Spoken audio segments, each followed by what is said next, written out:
welcome, welcome.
The proper way, and we have our gurus over here that are going to be speaking to us.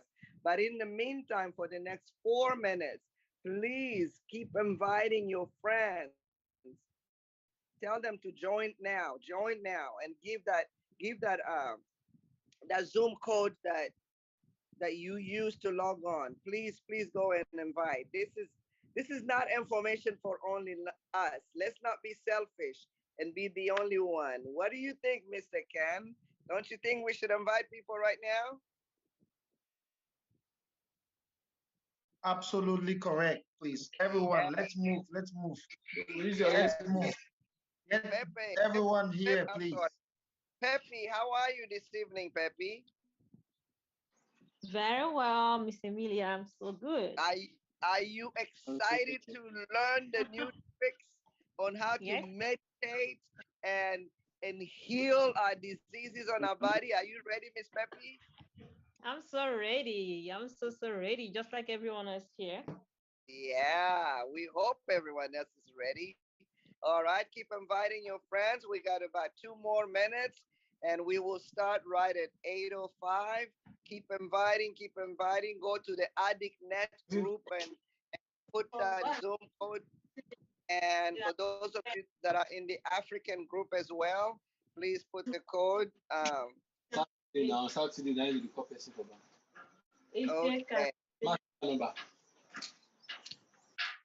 All right. It's treasure. Please mute yourself. Thank Okay. you. Thank you so much. Thank you so much. One more minute. One more minute, then the excitement will begin. I am excited because I love to meditate. I love to meditate, but I don't know the proper way to do it. I just do my own thing by closing my eyes, doing the deep breathing, inhale, exhale. So I'm excited to find out today what it takes to let our body do its own work of healing itself.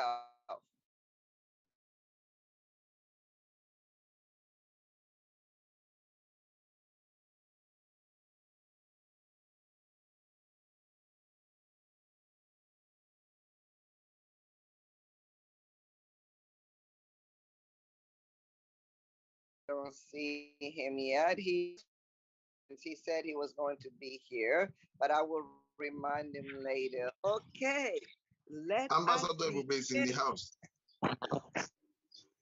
I'm sorry, who's in the house? Yeah, Mr. Dr. Luke Benza and Ambassador Ebube, they're in the house. Then Okay. Dr. Malinga is on the way. He will join All us soon. right. Yeah. Okay. So, welcome again, everyone. My name is Amelia Bywaters, and I am a math and science teacher, sometimes French teacher by profession. And I have been attempting to do business since I came to China 7 years ago. I'm still learning a lot about business, and I'm really excited to be here. I was born in the Democratic Republic of Congo, and I spent all my life pretty much in America, first in Kansas, and then in the state of Texas. I'm from Houston, Texas. So very happy to be with here today. And some of you know me by the daily nuggets that I do. My friends call me the Daily Nuggets Queen. So what we're gonna do now is I'm gonna have my co-moderators introduce themselves. We have Mr. Ken and we have Miss Peppy in the house with us this evening, and then Mr. Ken will go through our guest speakers introduce themselves before we get started with our program. Over to you, Mr. Ken.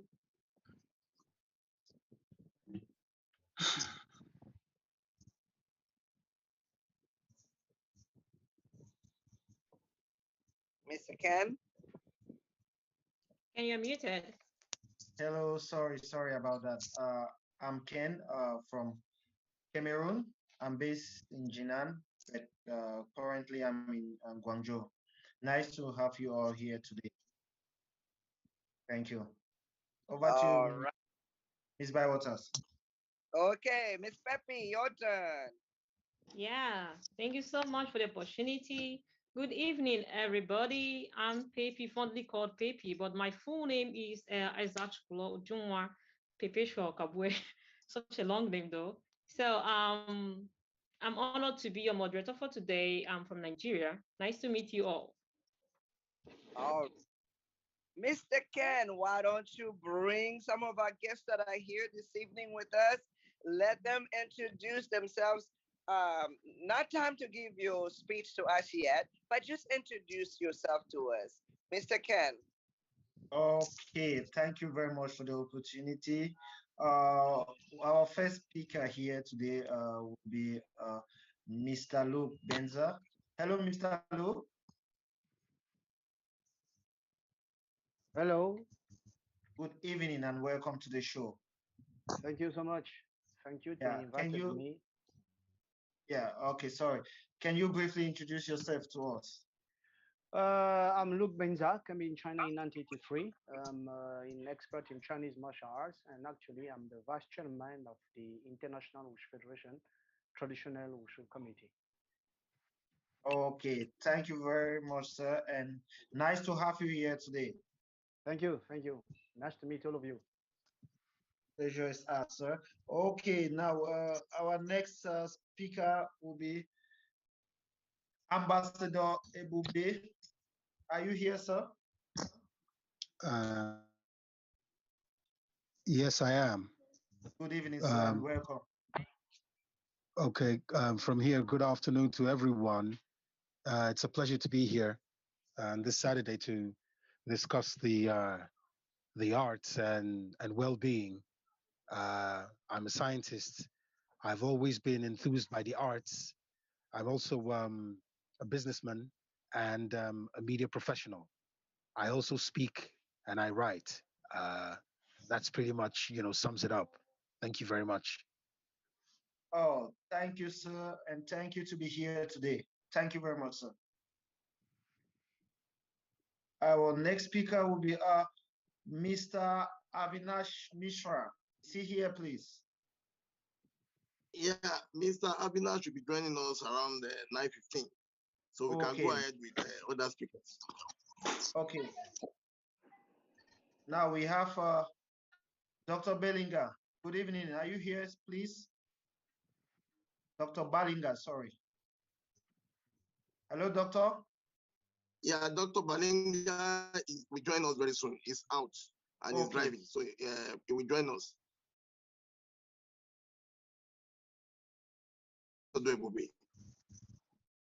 Oh, thank you all for being present here tonight. Ms. Bywaters, over to you.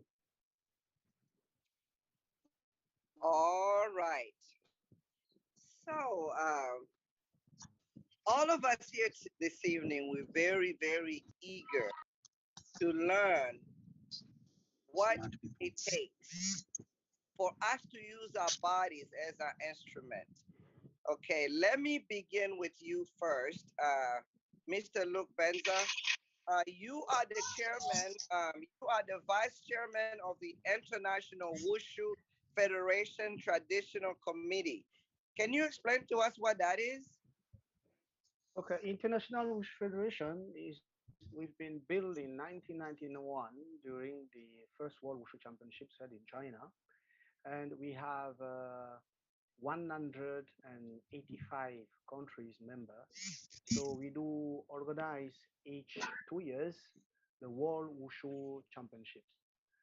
This is all it is. And then actually in Africa we have 46 country who is member of the International Wushu Federation. International Wushu Federation is based in China and he has a main office in Switzerland. So we do organize every 2 years World Wushu Championships, and then we do hope that we are in. I mean, we want our sport, as we say that, to be one day in including Olympic as Olympic events. This is our main goal actually. Mm. So, Mr. Luke, Yes. can you kind of give us a correlation between all the martial arts and the relationship into healing, or just tell us a little more. Many of us are very ignorant in the topic, so talk to us. Okay, let me speak for Okay. myself. I've never done martial arts before, so Yeah. please educate me. Educate me. Oh, we're gonna learn to. Okay. Wushu is we have a lot of different style in wushu. We have like in Chinese Wushu Association, they registered 150 style in wushu, in martial arts. Of course, they have different any style. So inside of wushu, you have qigong, tai chi, snake style, drunk style. You have a lot of differences. The good advantage of Chinese martial arts is each one in any age we can find a style who can be convenient for help I mean for himself or for us. Yeah, this is the good chance we have on the Chinese martial arts. Yeah. So inside the martial arts inside of the wushu, you have the two things who you can practice to the prevention of any sickness. You have Tai Chi Chuan and you have Qigong. And inside Qigong, we have two kind of Qigong. You have Qigong, you have hard Qigong, and you have soft Qigong. So soft Qigong is the one who we must use for the prevention of any sickness.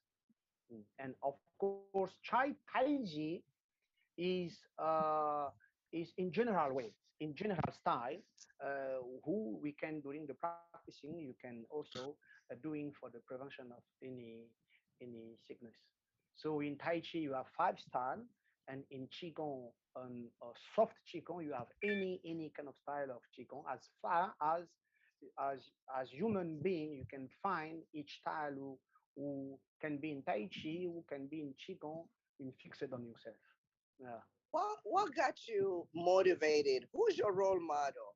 I know that when we born, we just don't jump into something. There's always usually someone that motivates us into joining this. Who could be? Who is that person for you? Oh, since I from Gabon, Republic of Gabon, and then since my young age, I saw a lot of Chinese kung fu movies, and then I talked to my parents why I cannot come to China and to try to do the same things that they do on the movie.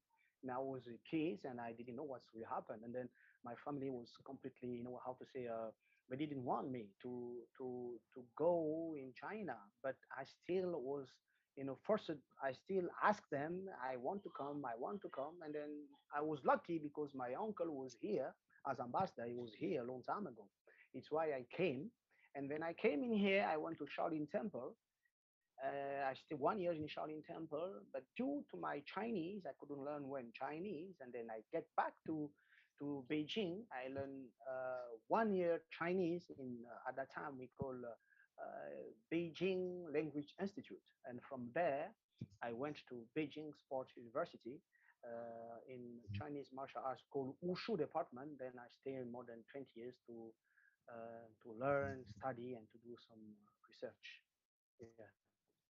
Monsieur Luc, donc vous parlez Ah oui, français bien alors? sûr.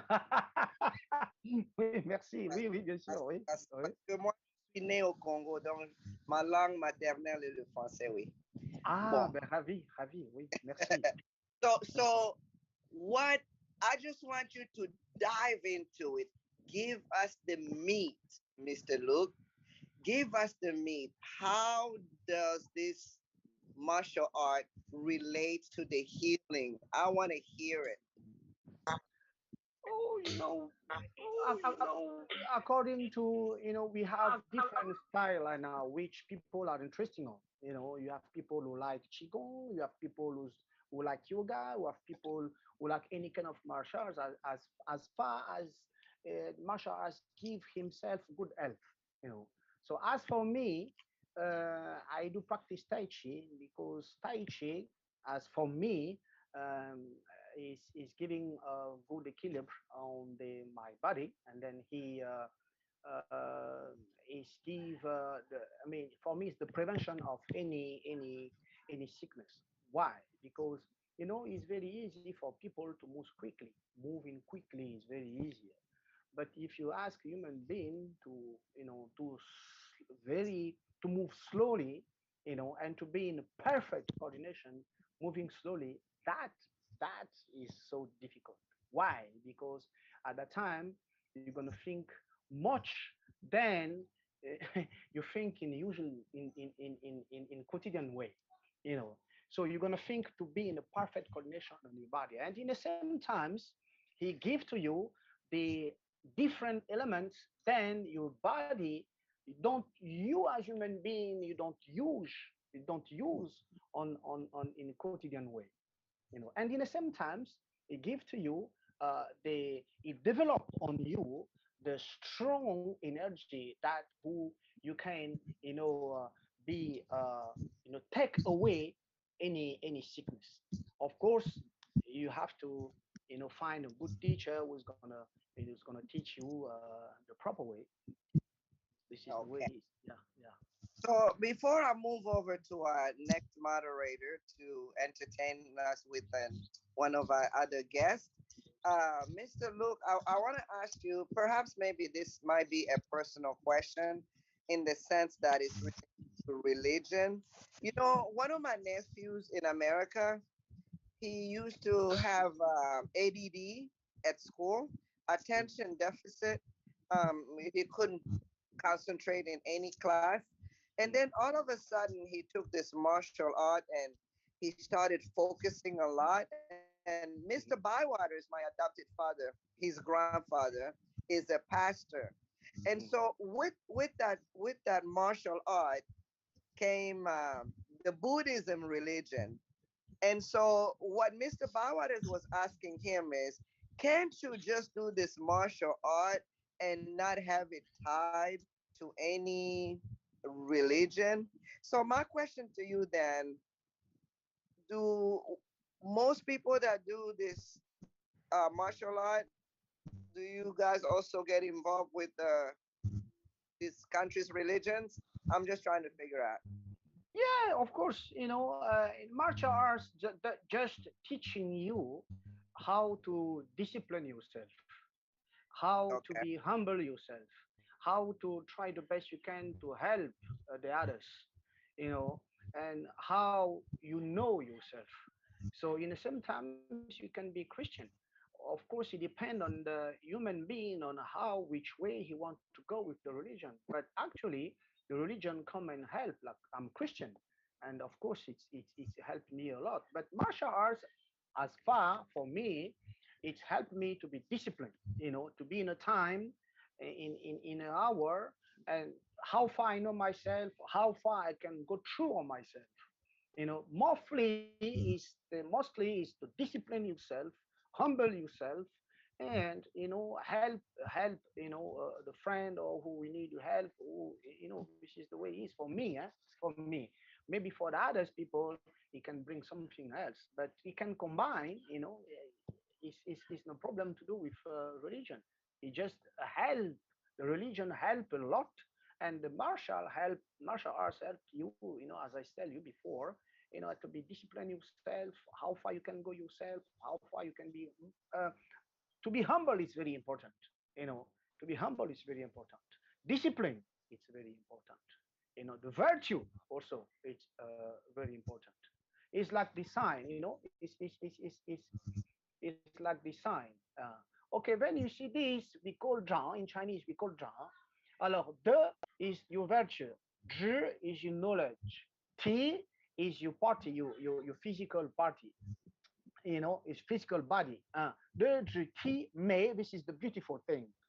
Ren, which is Ren, is human being.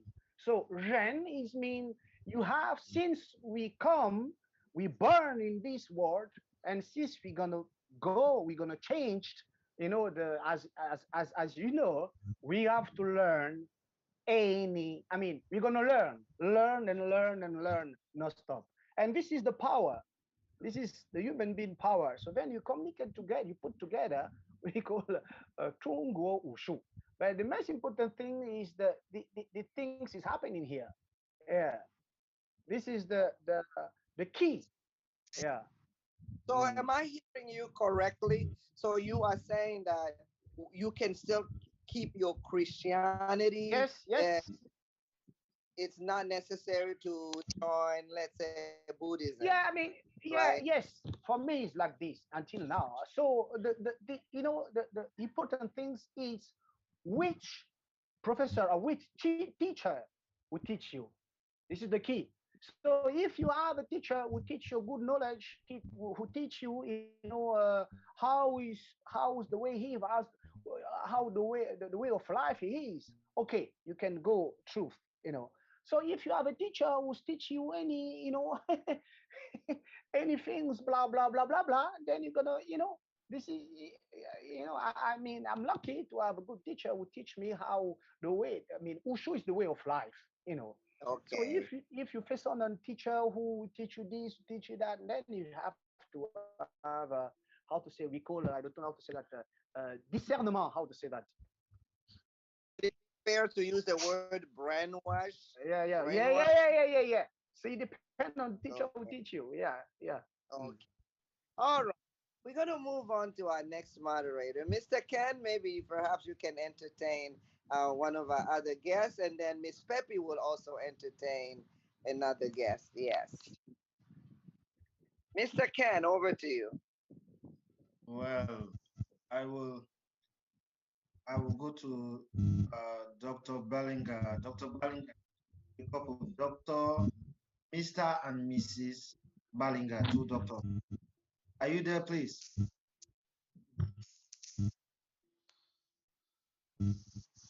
Dr. Ballinger?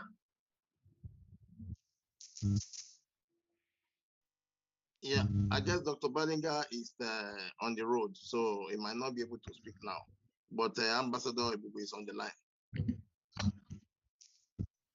Okay, Dr. Ballinger is here. But Dr. Ballinger, thank you very much. Despite your busy schedule, you still look for time. Let us know more about what is happening. So, Doctor, can you, just for those who don't know, can you introduce yourself again to us briefly? Yeah, can you hear me? Loud and clear. Loud and clear. Great. So, my name is Dr. Anthony Balinga. I am Cameroonian and raised in multiple countries of mixed nationality, I should say. I am specialized in traditional Chinese medicine, although I studied both Western and Chinese medicine. I also am a Tai Chi Chuan instructor, having practiced multiple martial arts, practiced like 7 different martial arts over time. And today I teach Tai Chi Chuan, which is a form of Kung Fu, to Chinese and Chinese Western African, like just about everybody. I'm just from a lesson actually where I was training Chinese since morning until now. So I guess basically that's it. Yeah. Okay, thank you very much, Doctor. Dr. Miss Balinga, are you there? Two in one. Yes. Hello, doctor. Good Yes, evening. I am. Good evening, Good doctor. evening. Yes. For those who don't know you, please, can you Yeah. Good briefly evening to introduce those yourself? around. Yeah. Good evening to those in China and good afternoon to those in Cameroon and Europe and the US. So I am Dr. Lisette Combo Balinga. I am a practitioner of holistic medicine after studying combined Chinese, Western, and African medicine. So we kind of um, do our protocol in a way that brings in different aspects of Chinese, Western, and African medicine to solve different kinds of problems. So I studied in China, Chinese, Taiyuan, Chongyi, Shenyuan. After graduating from uh, my university in Cameroon, I studied biochemistry in Cameroon and studied Chinese medicine in China. So yeah, we're here to share some ideas. Thank you. Okay, okay. Thank you very much, doctor. Before I hand over to my co-moderator, I would like to ask one question to Dr. Balinga. Doctor, so far as I'm concerned, Dr. Balinga, are you here with us, please?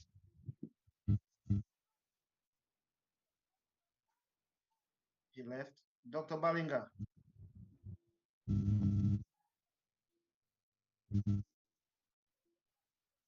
Oh, hello. Okay, maybe his network. I'll go back to Dr. Luke and okay, Dr. Balinga is here. Dr. Balinga, are you here? Yes, I am Before I hand here. over Can to, you get me? yes, loud and Can clear. you Before I hear hand over, me? loud and clear. Before I hand over back to my co-moderator, I would like to ask you, you spoke about Kung Fu. So far as I'm concerned, I know one of the uses of Kung Fu is self-defense, beating. Now, how can you convince me, not, let me not, for me, how can you convince me that that is part of health?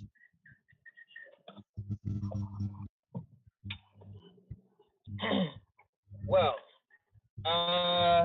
when you consider the fact that you get sick as a result of an attack by bacteria, by viruses, then the concept of self-defense takes on a different dimension. You're defending yourself against in an invasion, external invasion by pathogenic factors. And so Kung Fu is a way of life and it's about self-defense, but it's self-defense at every level. It's not one level, every possible level. This is something people are often unaware of. They think Kung Fu is just about self-defense against humans, but it's limited to it extends to defense against anything and everything which is a potential aggressor. Okay, doctor, thank you very much. Uh, Let me hand over back to Ms. Bywater. Ms. Bywater, are you here? Yes. Thank you very much. Over to you, please. Miss Peppy, why don't you entertain one of our guests, please? Go ahead, Miss Peppy. Over All to right. you. Thank you for the opportunity. Um, Here, I would like to focus on Ambassador Baby CK. I'm looking at your profile, sir. One can tell that you are a man with full of knowledge, and I believe you have a lot to share with us. Um, so, well, thank you very much for coming in as one of our able speakers. I would like to give you the platform now to share with us what you have for us today. So, the floor is yours, sir. You're welcome.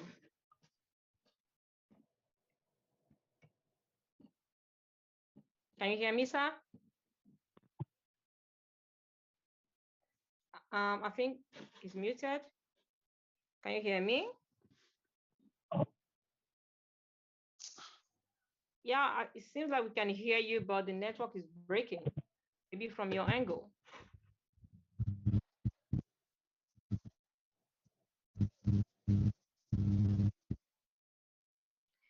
Okay, I believe you're actually talking, but we can't hear you. We can only hear some sound coming from your end.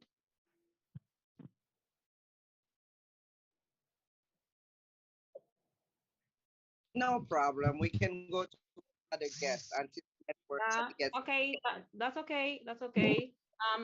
While you're fixing it, whenever you're back, we'll always have Hello? you back. Hello? Yeah, we can hear you now. Thank you.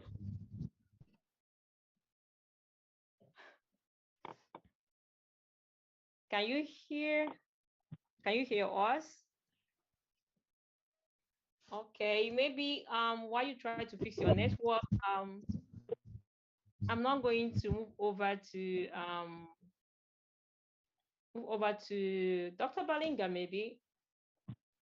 So Dr. Balinga, this yoga for sound health, is there any way or is there any particular way someone can do yoga and it become harmful to the person?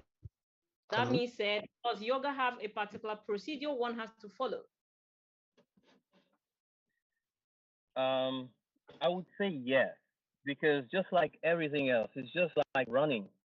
You can do running and benefit from it, and you can go running and harm yourself if you don't follow certain biological rules. Yoga is about um, linking up, connection, connecting with yourself, connecting with the universe. And it's also about harmony. When you look at the various meanings of the term yoga, you come into all these concepts. So when you take the human body, you want to practice yoga with your body, you're going to be bending and twisting your body into certain postures and positions. If your body is not familiar with these positions and you force your body to get into them too quickly and too harshly, you could actually hurt yourself. So you have to understand it's better to have a coach, to have a teacher who takes you into that to explain. For example, there's something people don't know that when you enter into a yoga posture, you don't enter into it at speed. You go very slowly, very gently. And you start looking for the pain threshold. As soon as you start to feel pain, you have to stop moving, stop bending, or stop twisting. You stop at that point and you wait. How long? You have to wait for at least 1 minute and 30 seconds because biologically and scientifically, this is the time it takes for a muscle group to relax. If after a minute and 30 seconds or before then, you feel the relaxation setting and the pain fade away, you can continue the twist in this particular posture until you meet the pain threshold again. And then you wait again for 1 minute and 30 seconds. If at any point the pain does not go away after a minute and 30 seconds, you cannot continue twisting in this same posture. You have to slowly exit the posture and move into a different one. This is enough for 24 hours as far as this posture is concerned. So there are little things like this which many people do not know or understand about the practice of yoga. And if you do it by yourself without an instructor, without a guide, you could do things that cause some muscle damage or joint damage. So it is possible that yoga uh, could harm you if you do it in the wrong way. Yes. Wow, good to know. Thank you very much. Because sometimes we would love to follow some YouTube instruction, but sometimes you get scared. is this person really doing the right thing? Sometimes we don't know. We just follow everything we see on YouTube and all that. So thank you for this knowledge. It's really important to me personally, and I believe it's also very important to others who would want to join yoga. So over to Dr. F. Balinger, Mrs. Over to you, Mrs. I always love to hear you speak. Always love to hear you speak. Do you have anything you want to impute in what he said? Yeah. For me, I think yoga is one of those martial arts that is very suitable for women for the most part, because like we know women are emotionally unstable. So with a practice like yoga, they can build the capacity to to be self-disciplined. So for me, I take martial arts like one of those things that, uh, like a tool, actually, a tool that we need to use to bring us to mastery of ourselves. So yoga is one of those martial arts that, uh, um, uh, those disciplines that would help women particularly because it's not aggressive. I would say, like if you have to compare yoga with other martial arts like karate, judo, some women would think it's risky, but with yoga, the poses are very uh, they're not very simple, but they're female friendly, I would say, because like Dr. Balinga earlier mentioned, they practice with a good guide. You move into the postures and you know the time frame in which you stay in any posture, and when you go out of any posture you would really have no problems, but a lot of benefits. And we know, even though some people would say it's controversial, we've had cases where very very chronic ailments, they slowly disappear with the practice of yoga. I wouldn't like to call some other names because you know what that could bring.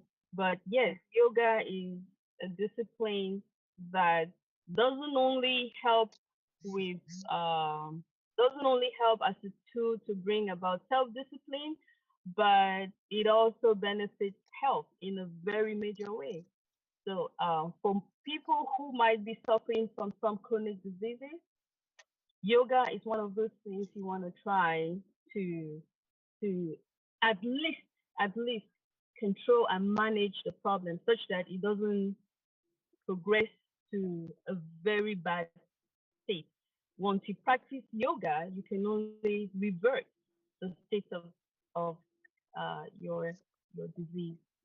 So Mm, yoga is something I would encourage. Yoga is a practice I do, and I have had lots of benefits. It comes with a need for consistency.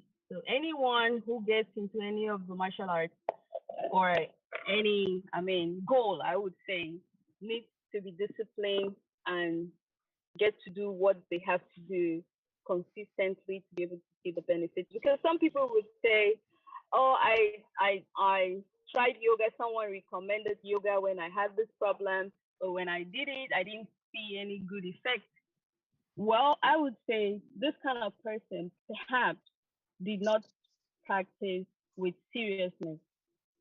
So for those who want to take any goal seriously, it doesn't matter whatever goal, if it comes to health or anything else, they have to do it consistently until it gets to the point where you see the result. It doesn't come so suddenly because nothing really happens so fast. If it's in a case of health issues, you slowly get into a bad health state. So we cannot expect to just within a few days get out of a chronic disease. So my advice to everyone and to those who might want to try yoga as one of those things to improve on their health, their emotions, their mental and spiritual state, I would say yoga is one of those things that is good, but they have to get into it with a goal, with focus, and they don't need to relent their efforts in the path they have chosen because nothing would come in one one blow. They need to do it over and over and over and over and get the benefits. So thank you.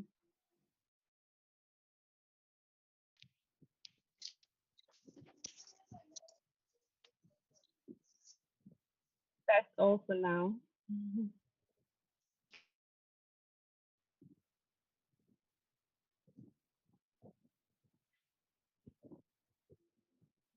Can you hear me? Yes, we can hear you. Okay.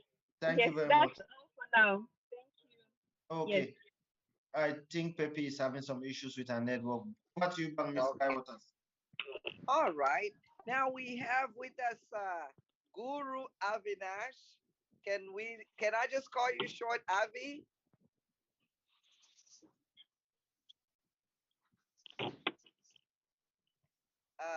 Mr. Guru Avi, can you hear me? Yeah, Mr. Guru Avinash. Avinash will join us very soon. Very Oh, soon. he was okay. He will join us very soon. I was gonna Exactly. say he has prepared a wonderful, wonderful PowerPoint that he would be sharing with us. Okay, to any of our speakers, I want one of you, please don't be shy. I want you guys to walk us. It's okay for us to hear all this theory. Can you take us to one of the yoga session? It doesn't have to be that long. It could be 2 minutes long. Just tell us how to do it. What do we do? Close our eyes, breathe this way, breathe that way. Okay, Dr. Balinga, the lady, I volunteer you to let us go through that. Sorry to put you on the spot.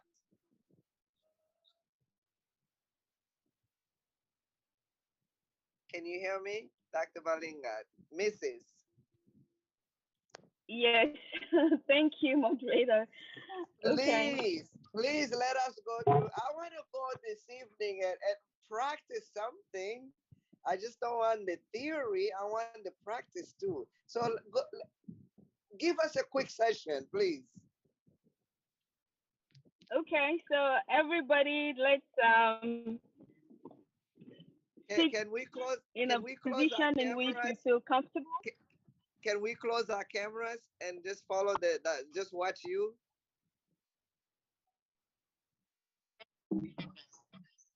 Okay. Directions.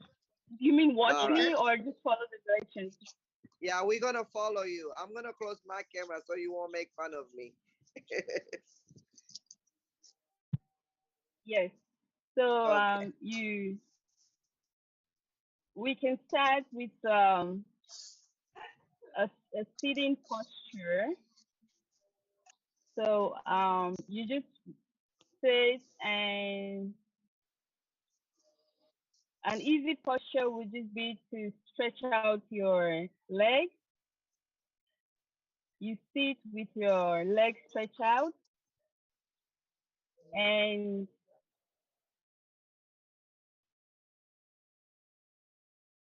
your both hands are lying on your side. Keep your hands on your side. Your trunk is straight up, and you just taking a long breath. So now we're going to breathe in together. Breathe in,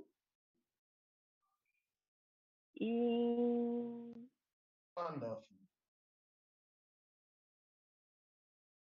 Out. You close your eyes if you want to feel more relaxed. In, out,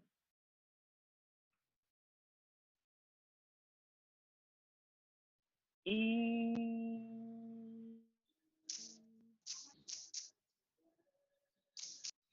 out.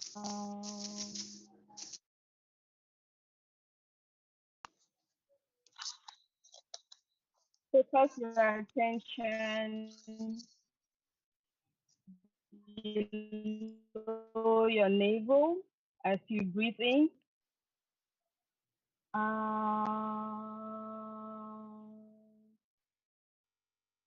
Long in breath, short out breath.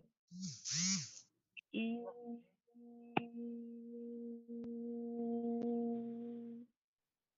out.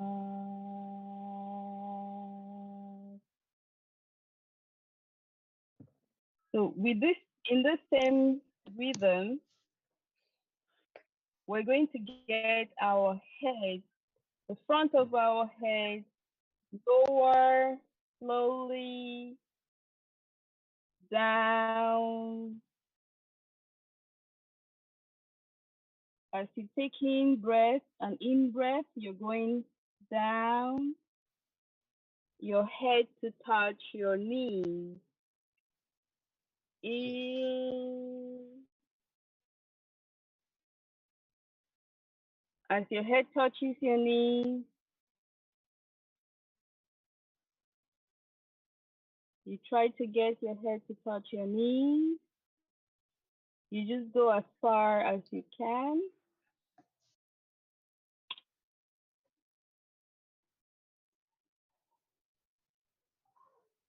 If you feel any pain, you just wait. Your head going down as you breathe out.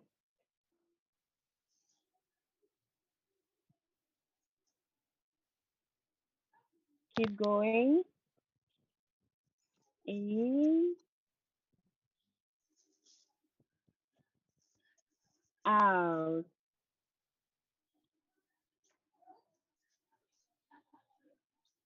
Once the pain is once the pain is bearable, you inch a little further. Your intention is to get your head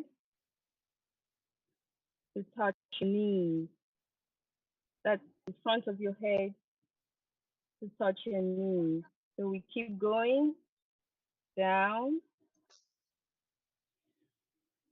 while you're taking your long breath. You're going down, down, down, as far as you can go.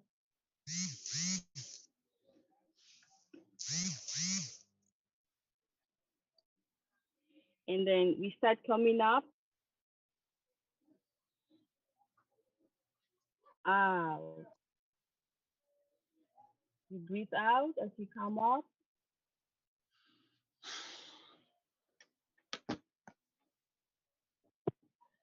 So we try to do this exercise each time we go down. Remember, we just keep in that posture for about 3 minutes.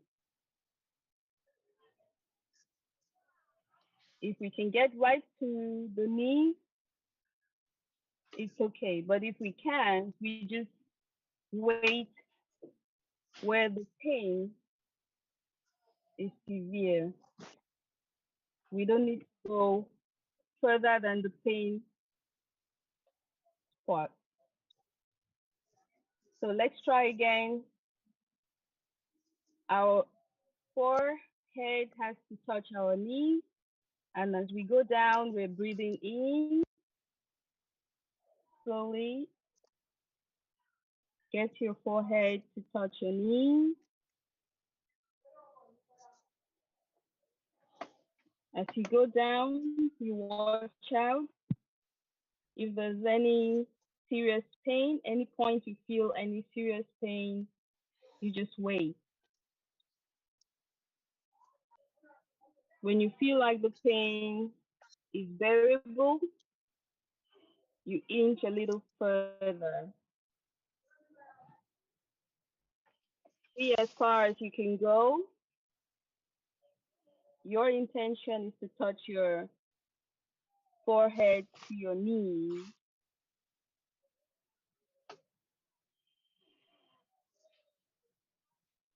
And remember your long in breath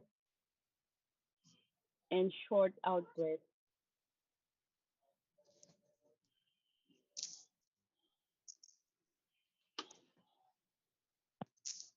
So we can come up again and breathe out,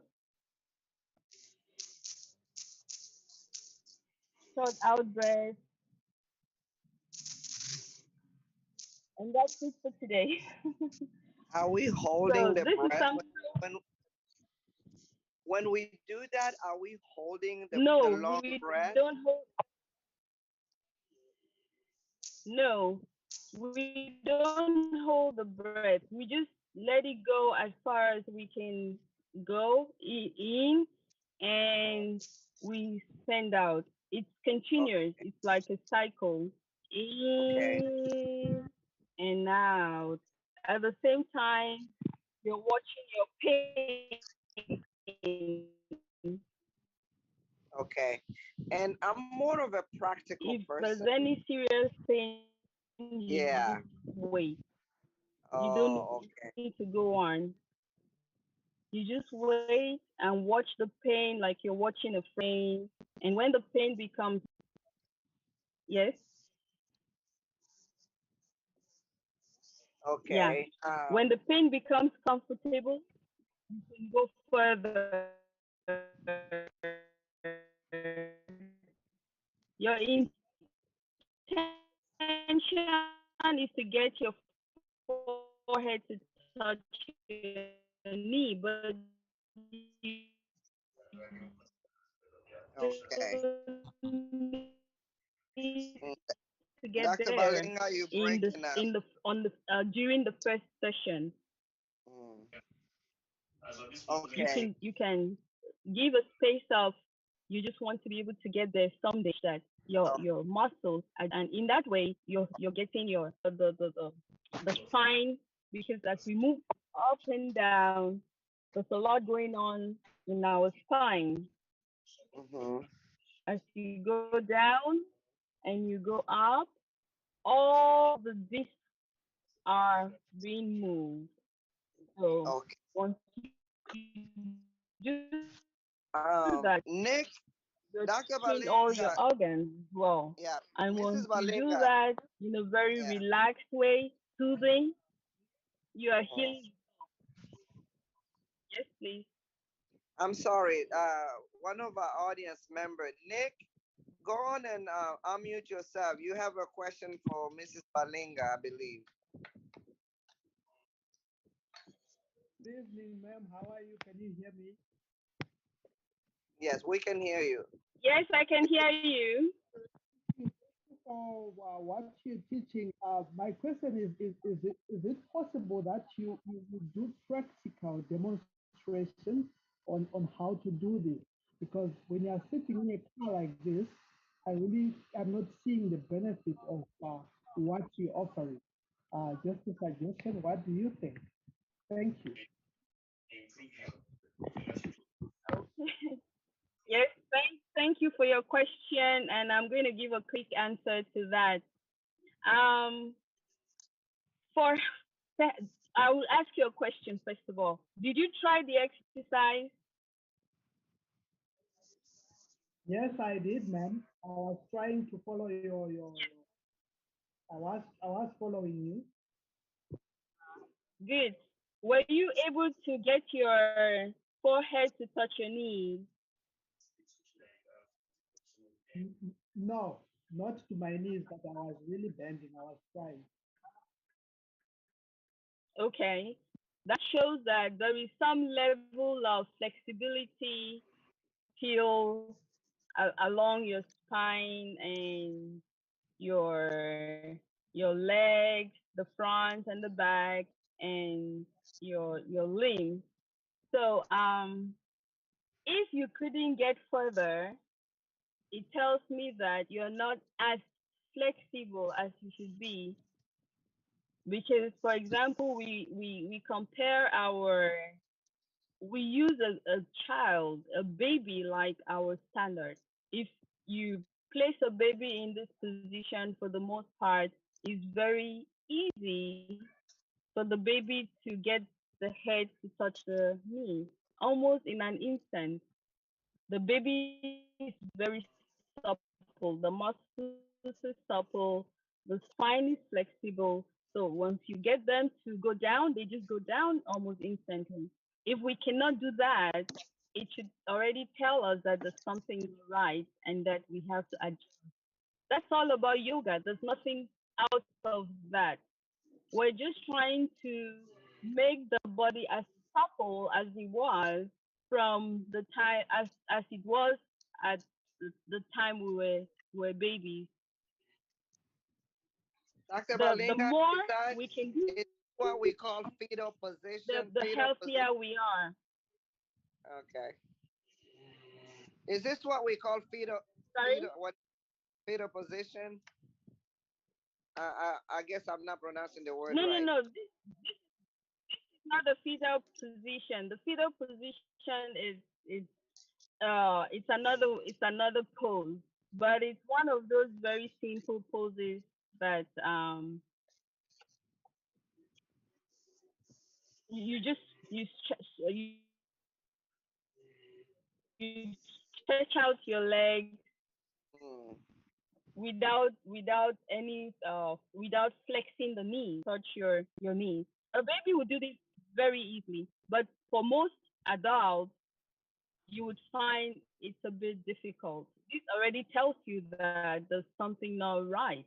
It's not like yoga doesn't give you some very big uh, clues like, I don't know, maybe that's what Nick might be expecting. It's not some big thing you're waiting to see to know that I am fine or I'm not fine.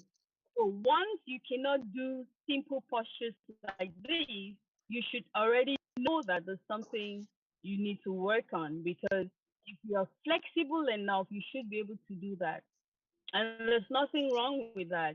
All you need to do is practice this exercise day after day. You don't need to give it too much time. A little time, but do it right. You don't force anything. Do everything in a very relaxed and a balanced way. Don't try to go too fast. In yoga, trying to be fast destroys your ligaments and tendons and muscles. So don't try to go into any pose too too seriously, too urgently, too fast. You should go into yoga with the intention to just relax, give your body to the universe to take over more or less. So as you flow into the postures, as you flow into the poses, you just let your body do it. In the Chinese philosophy, we say do the non-doing. So it's like you're doing, but you're not doing. So once you have that concept of do without doing, then you can do yoga. So you want it to be more natural and not force things. Yes, because anything you force, if you force any posture, you come with side effects. You Okay. can you Can can you split provide us can can you provide us with your muscles, YouTube? split ligaments, you can split. tendons, and this will take you a long time to Can you heal. send us your YouTube link on the on the chat so that later we can go and try to do it. my head my head could not touch my knees. Okay. I think I'm in desperate shape here. I'm going to be trying it every day, but I don't know how many years it would take me.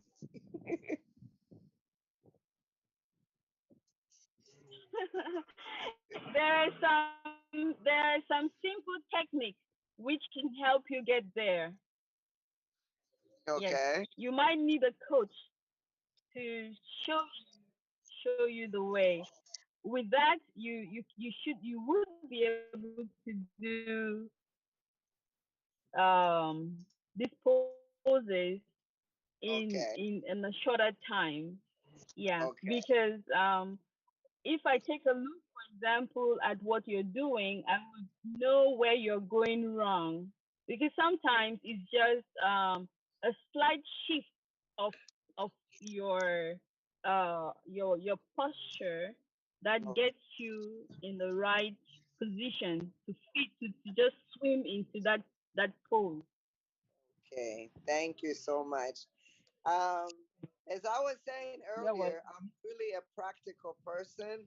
We are learning all this theory, but Dr. Mrs. Balinga, before I let you go, can you please give us the benefits of what we just did, the breathing part? Just give us. Doesn't have to be that many benefits. Just give us maybe a couple. Okay. Um, when we do the breathing alongside our yoga poses, we enhance the effectiveness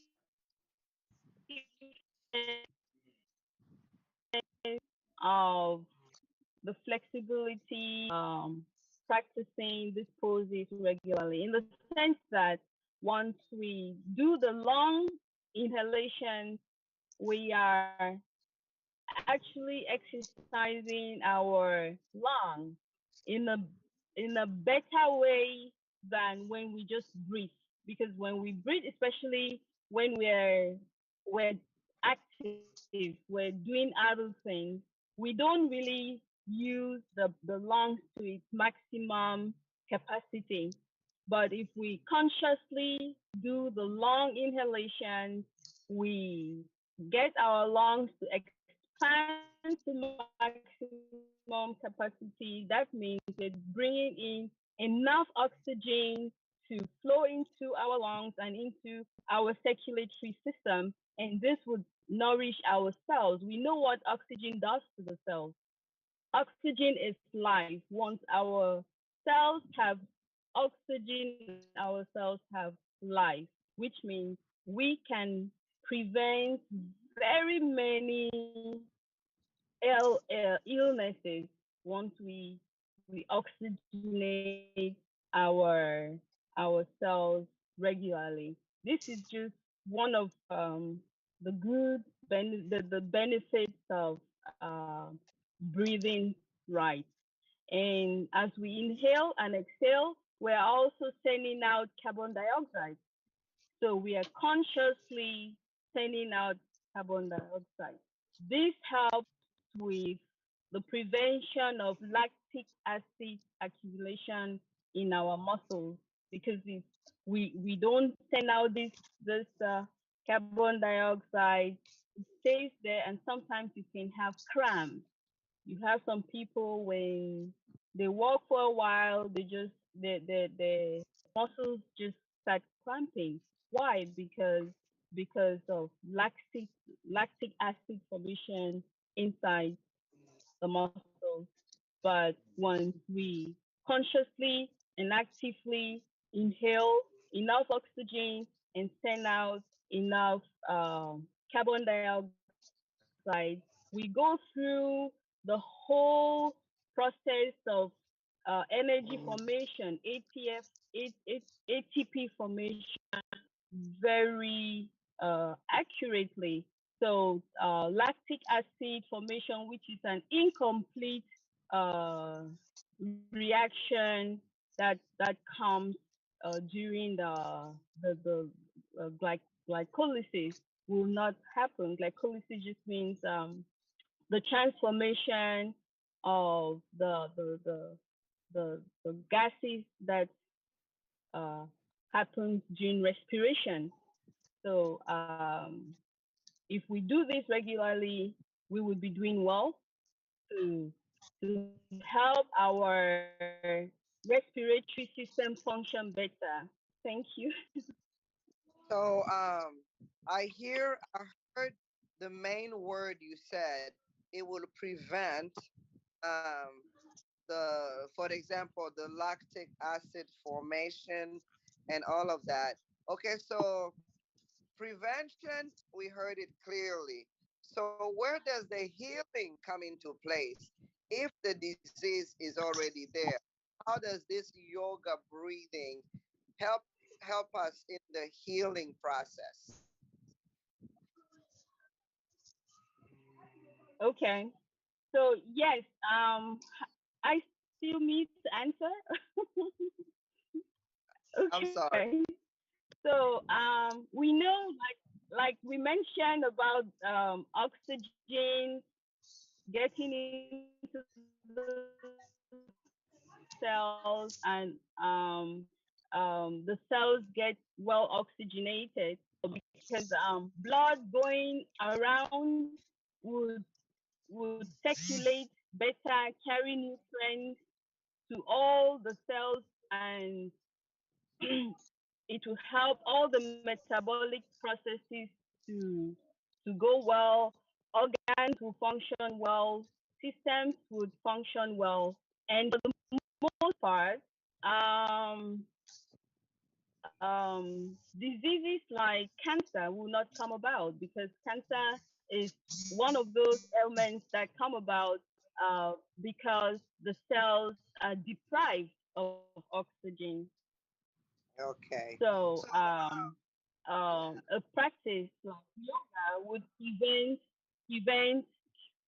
prevent cancer happening, and it would even act as a cure, if I would say so, if I'm allowed to say so, because once for cancer, once you provide a good environment for the cells, they will heal, and new cells would come without the defect.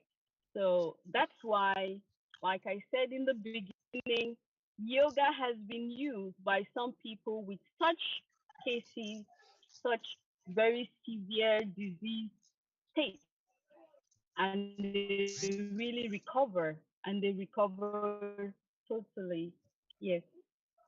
Thank you. okay. I promise. I promise one last question, and then I'm gonna let you go. I'm a bit selfish on this last question. Okay. I personally am lactose Okay. intolerant, so I cannot drink milk from cow because just because. Okay. So if I drink milk and I want to prevent the gas in my stomach, could I then do yoga, do the deep breathing? Will that stop the lactic acid from forming? Well, what kind of milk do you drink would be my question, my first question, if I had I to have ask not a even question. I haven't touched milk because I have been lactose intolerant all my life. But in America, we have a special milk in all the grocery stores that said lactate. It's for people that are lactose intolerant like myself. In China, I haven't seen it. So if I drink regular milk in China, I guess I was asking, will any deep breathing, taking in that oxygen, help me with the the acid cause? I don't know. I don't know the chemical what goes on with the lactose. Yeah. Well, I would like to say for the most part, especially after 20, when people get to the 20s and 30s, milk is one of those things that is hard for the body to Digest, digest and to yeah. assimilate and to transform. Right. So most people have this problem, and for the most part, a lot of our indigestion problems come from consumption of the wrong kinds of food, like milk, because it's hard for the body, even the normal body, to digest. Especially animal milk.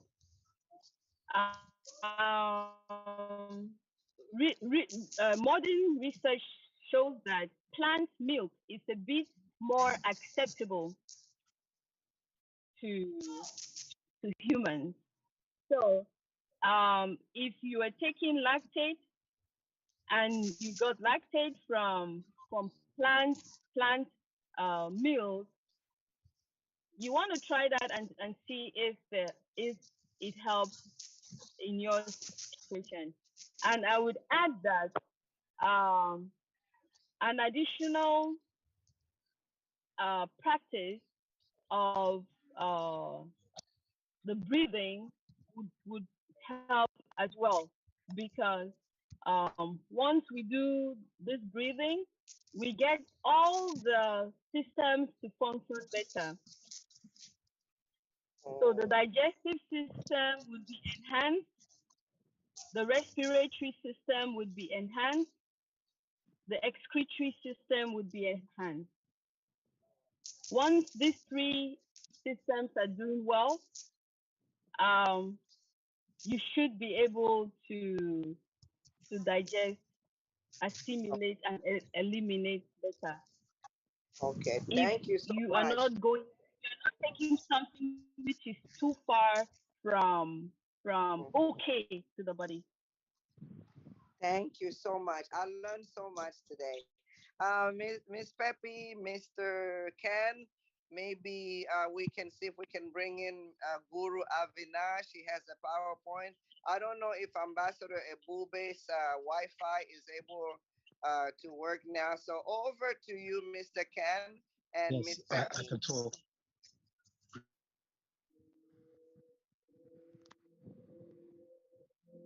I believe Ambassador Ebube is muted. Mr. Ken, would you like to speak with Ambassador Ebube, please?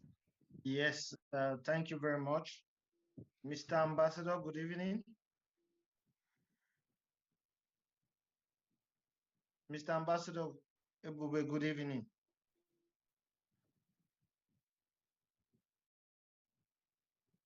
Okay, I go to Mr. Luke.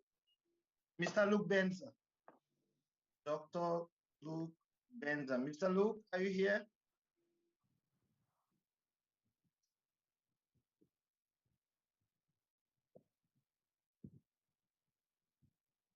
Mr. Luke.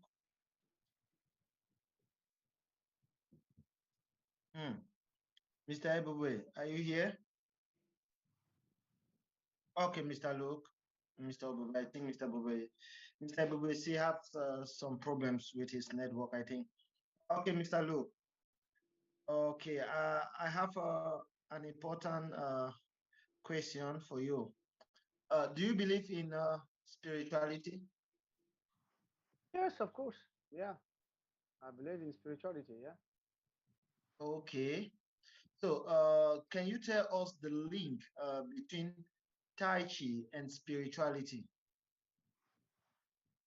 Uh, Actually, as far as I know, uh, Tai Chi is just putting back on the elements you don't usually use. You know.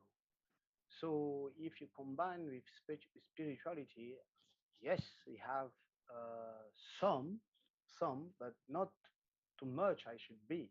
You know, you just have to be in coordination between you and yourself, between you and the movement you do, and between you and the nature. Of course, spirituality have also an impact on that as well.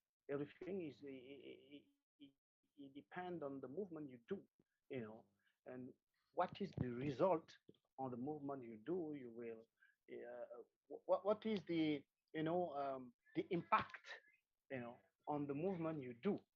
So it's mean like the movement you do, you have to be a connection with yourself, with the nature, and in the way you practice, and of course the spirituality as well have impact on the movement you do. Yeah, as far as I Okay, know, sir. is like this. Yeah. Mm. And so, if I may ask another question, what's the difference between yoga and any regular exercise? Okay, we have many kind of things actually. We have Tai Chi, Qigong, and you have yoga. Me personally, I don't practice yoga, but any human being has the choice to use to practice any kind of um, martial arts as far as he's bring himself the balance on what he wants to achieve. You know, yeah. Okay, thank you very much, sir. Now to Dr. Dr. Mr. and Mrs. Ballinger. Yes, two in one. Uh, Dr. Ballinger, are you here, please? Okay, Dr. Ballinger, I want to ask this question. Reproduction is very important. If there's no connection, anything we do in this world, if it doesn't concern reproduction, it's useless to me. Hello. Mr. Ballinger, Dr. Ballinger, sorry. Does yoga has any advantage on manhood, like male performance in bed or female performance in reproduction? Does he have any advantage or disadvantage?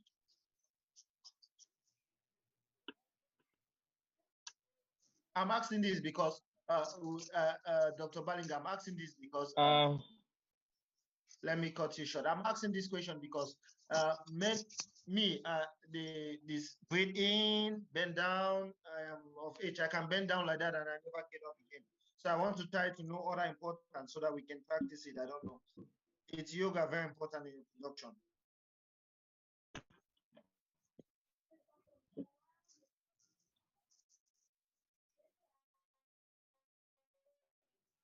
Over to you, Dr. Ballinger. Um, yes, yoga yoga does have a very obvious effect on sexual health and sexual performance ability, um, for both males and females. In the case of the male, we need to understand that in order to have an erection, you need several That's right. conditions to be fulfilled. And the first one is to have sufficient blood Yes. in Blood flow. your Yes. body. Blood flow. And yoga help you to do that, to build your red blood cells and your white blood cells. And two, can we direct this blood and can we direct this energy to the reproductive organ? Um, Yoga can also do this. So there are specific yoga postures which are designed to achieve this effect. So if you know these postures and you practice them, you will realize that you're getting better erections, libido is normal, and so on. So the answer is yes, definitely. Yoga, Tai Chi, acupuncture, they all have this effect. But, you say this position, does it include this down for the knee, head to touch the knees? My waist almost divided from my back. I don't know. Does any of that involve? Or it has its own particular position? Well, it's one of the postures, but not it's one of the postures, but not the most important one for that purpose. Yes. For if for men, for example, if you want to have a better erection, I can tell you one of the key postures which you have to do is to be on all fours. So you're kneeling down on all fours, right?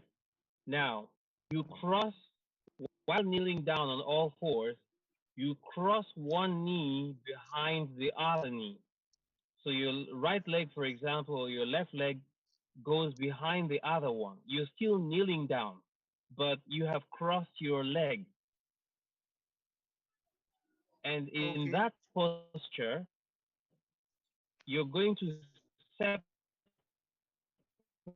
the feet. So the knees are kind of like crossed. You're going to separate your feet behind you now. Knees crossed, feet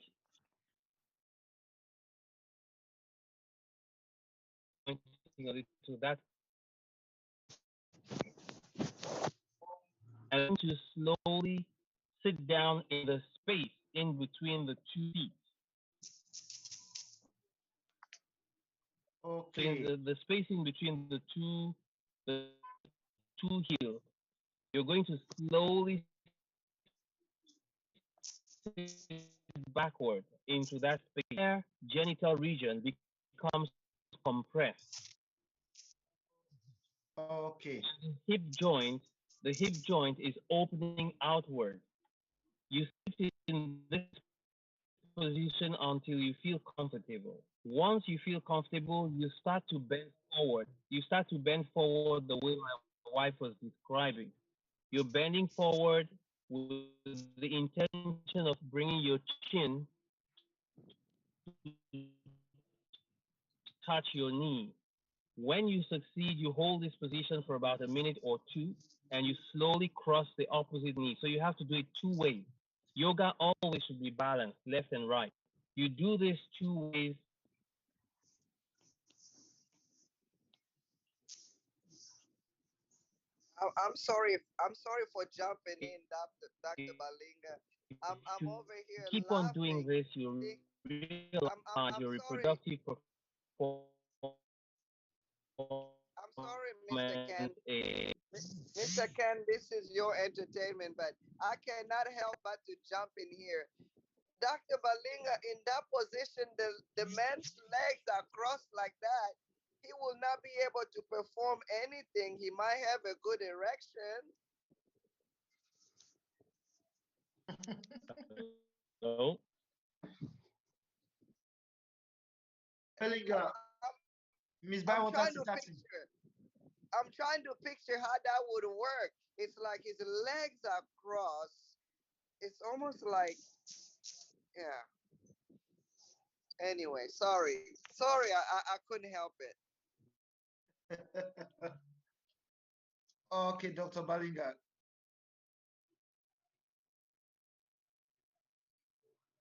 Hello? The line will be breaking up a little bit. Yeah, I think the network is lagging. Okay. Uh, it's do we have Mr. Avinash here now, please? Mr. Avinash Mitra. Not yet. We'll go to Mr. Ebube. Mr. Ebube, are you here? Yes, I am. Yes, yes. Mr. Ebube, do you believe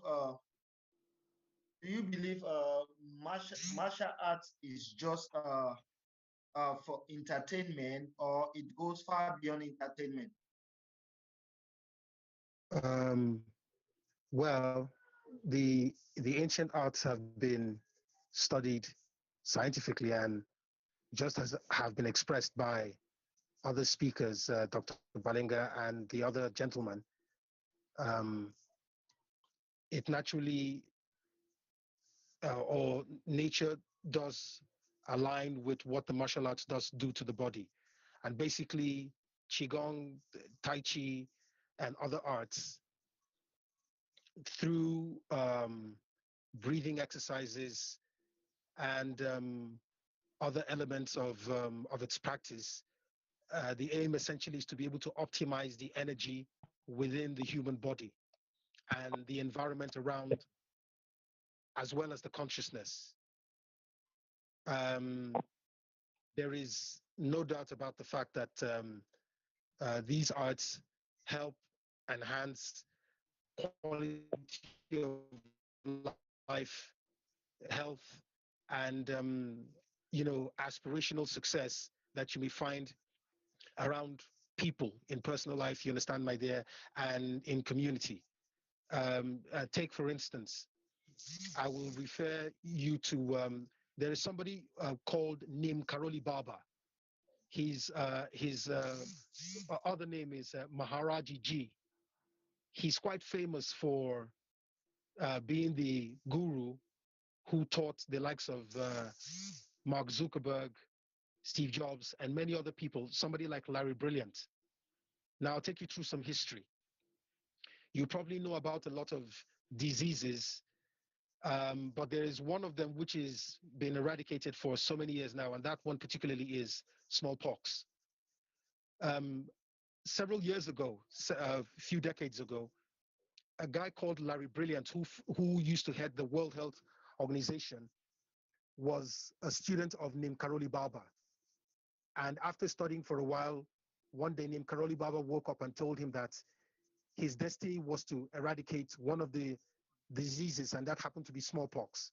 So he told him to get prepared, shave, and hit the world in order to work to make this happen.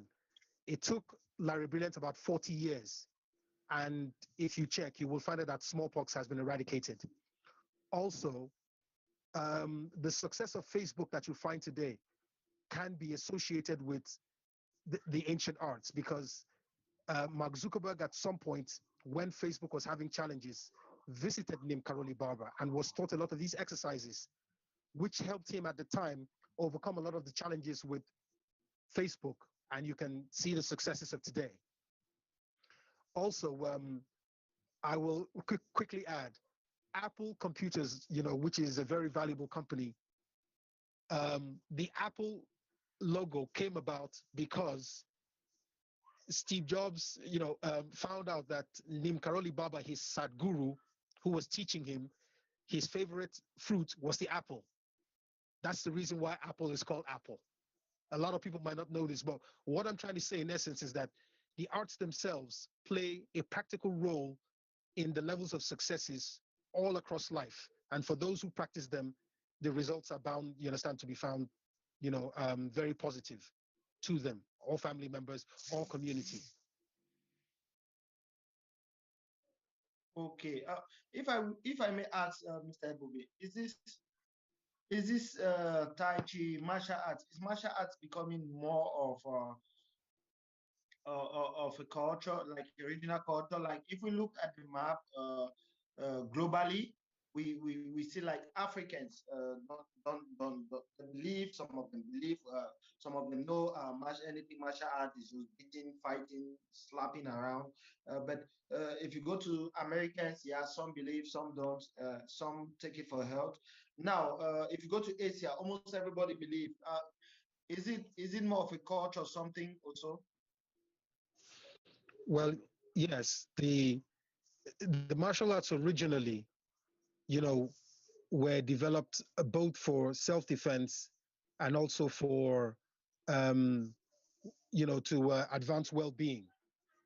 Um, like you would see if you studied the Chinese and others, practiced it essentially to protect themselves or, to undertake conquest. But then after the invention of the gun, um, the Chinese learned, that the use of modern technology was more effective than the arts themselves. So the idea became to kind of leverage the arts more around well-being. So in terms of it becoming a culture, it became some kind of a culture that could be sold to the middle class, whom used it as a form of exercise, but also to advance other aspects of health. Now, the course of breathing and exercising helps balance out your yin and yang, which are like your dual energy systems within the body.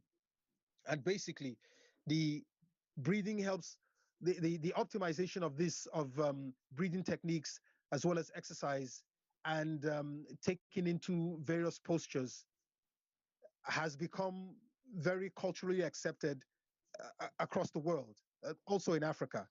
And just like the other gentleman who spoke, um, he said he's from Africa but went to China to study, and he could find out that he was able to, like he mentioned, balance out both cultures of both Christianity in terms of religion and the Chinese arts in such a way as to be able to achieve discipline. So yes, um, the arts have become very culturally accepted in Africa as well as other parts of the world, and are helping very much to shape well-being in mind, spirit, and body. Thank you very much. Ms. Bywater, over to you. All right, all right. So, Mr. Luke, I'm gonna come to you to show us some demonstration if you don't mind. But before that, Dr. Balinga, Mr.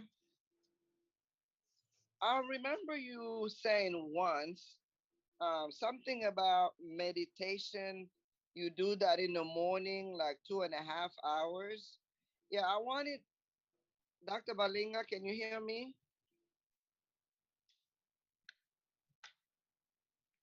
Yes, I can hear you. Okay. Can you please give us well, most of us may not have, not that we don't have the time, but we may not be disciplined enough to devote 2 hours in the morning. So what could you recommend to us? Okay, let's say I wake up at 5:30 in the morning to get ready for school and I leave the house at 7. So can you guide me a little bit here? What could I do? And then when I do this meditation thing, yoga thing, should I do it also during the day at school? And then when I get home, should I also do it like before I sleep? Help us a little bit here, Dr. Balinga, please.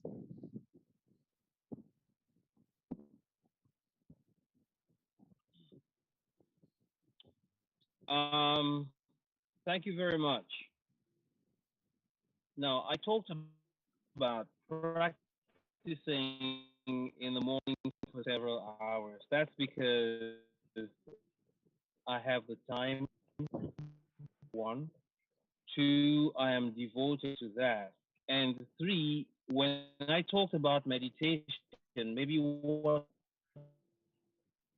most people not maybe still understand is my meditation is mostly meditation in movement. It is kung fu. So I practice kung fu in the morning, essentially in the form of um, so when I wake up in the morning, I will just get off of my bed, stand there with my 2 feet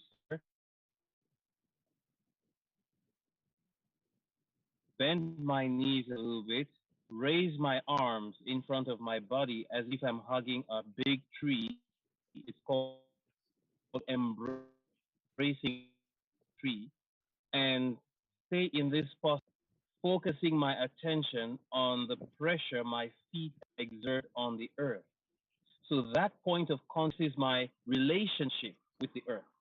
And by placing my feet, my consciousness on that point of contact between my 2 feet and the earth, and my whole body posture, I go silent. I go silent. I do not try to control my breathing. I control nothing. I just stay in that position. Within 2 minutes, less than 2 minutes, the body starts to vibrate. It's vibrating because you're establishing or re-establishing your communication with the earth or with gravity, the force of gravity, which is the most important force in the universe itself, the gravitational force. This gravitational force starts to run through your body, and within 2 minutes, all of your muscles start to relax. or 3, your body is shaking. So if you may not have a long time, but you can hold this posture for up to 5 minutes, between 5 and 15 minutes, while making sure you give up all your worries, your anxieties, your plans, your hopes. You just give them up. All and hold that posture without changing anything. You have already accomplished your meditation for that morning.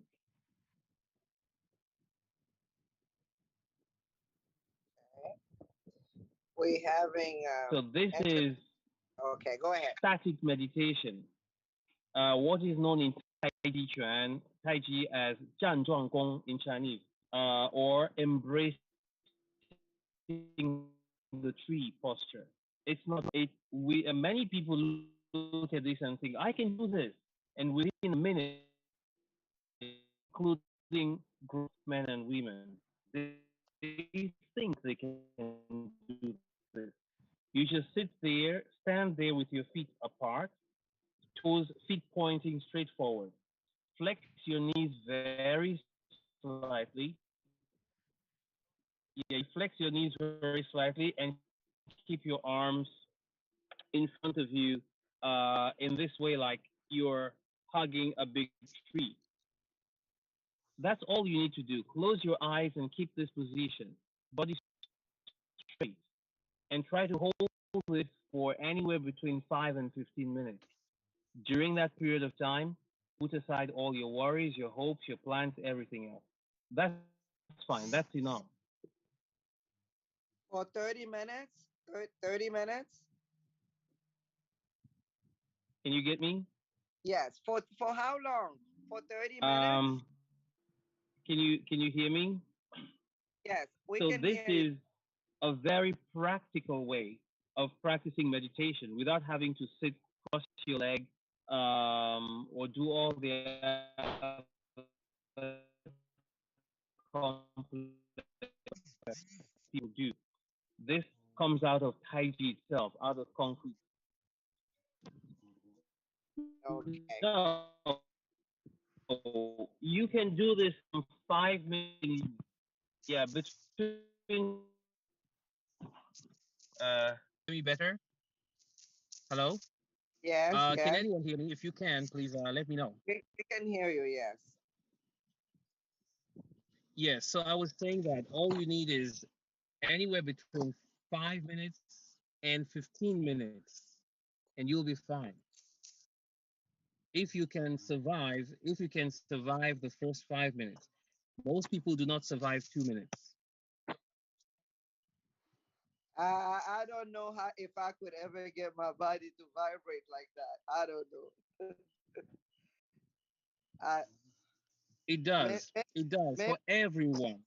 Yeah. maybe maybe on another show, maybe you can show us the steps. I was trying to picture that in my head. How could I do that? Yeah, theoretically, but Yeah. um, yeah. Well, thank you so much. Well, Dr. Balinga, what about during the day at work? How crucial is that to keep your stress, to keep the calm? I'm a school teacher. I don't want to be going yelling at my kids for doing something wrong. So should I, like, in the middle of the day, find a little spot and just start meditating, yoga?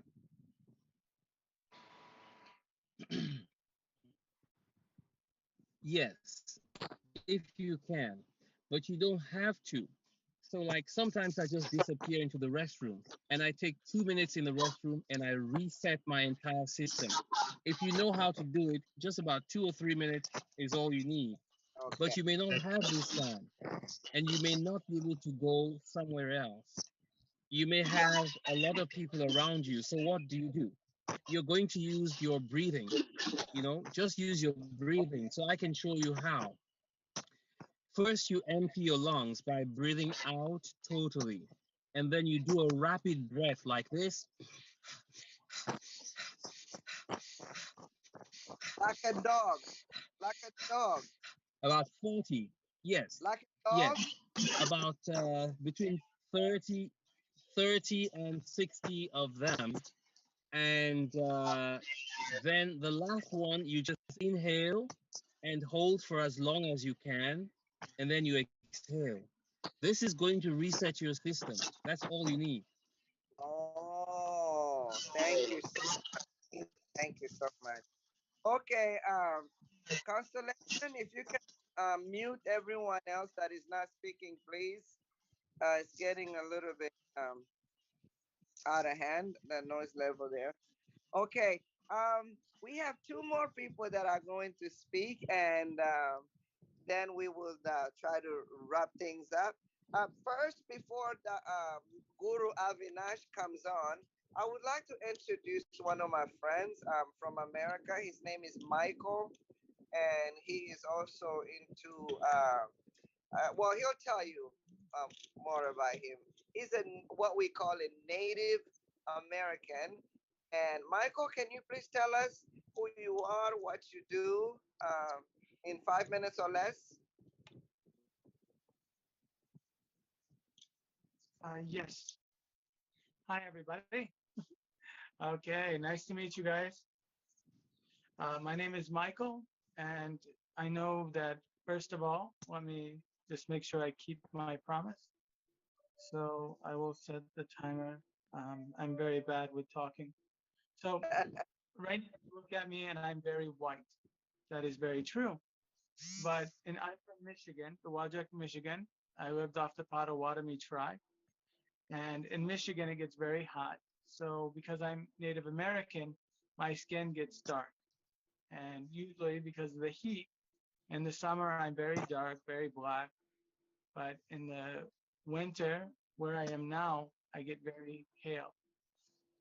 One of the things, I came to China almost over 10 years ago, almost 11 years this year, and I studied Qigong. I studied a Reiki with a Japanese instructor as well.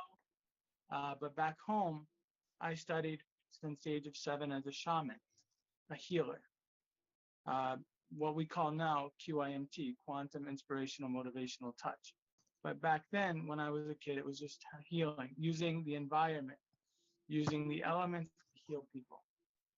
For the last 20 years, I've been certified as a hypnotherapist using energy to heal people. And when I mean heal, I mean take somebody with frozen shoulders. 1 minute they have it, the next moment it's gone. Doctors couldn't even do surgery. They didn't need to when I was done. Setting the spine straight again by sending energy into the spinal cord and telling the person to do certain stretches every day. I believe yoga is very important because yoga allows the body to start to reshape itself. Anytime you try to stand straight, the spinal facets are locked. Anytime you start doing movement, there's room for the facets to wiggle.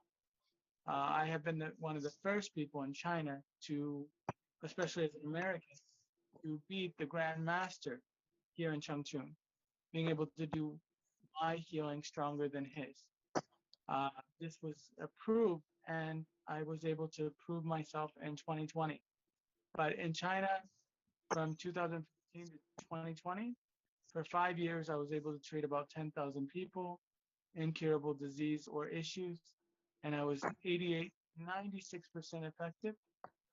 And this means getting them out of the hospital or getting them to get back to their life. This includes inflammatory infections, uh, Bell palsy, terminal Bell palsy, the type that doesn't go away, and many other. So I've explained a little bit about myself. I do healing. I've also been able to not only prove that I can do it, but I've been able to do it to multiple people at the same time. And you can do it from online. If anybody has a question, please ask because I only have like 2 minutes left.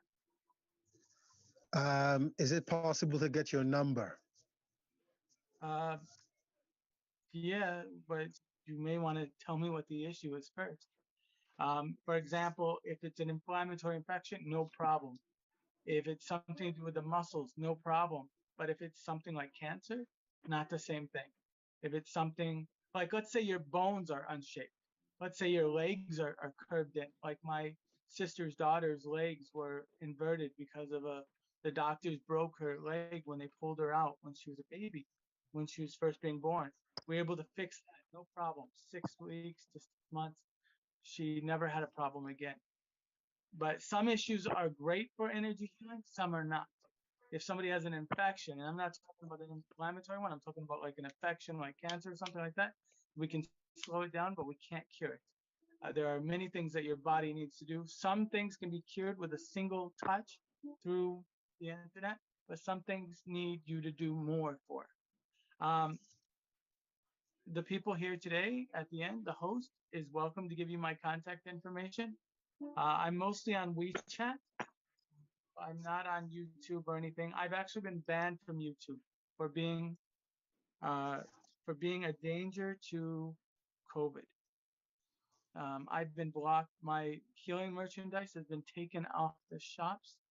I have worked with almost 200 different holistic healing centers in the US, from Florida to Boston to Hawaii. They are not allowed to get my stuff anymore because the US has considered me a danger to COVID.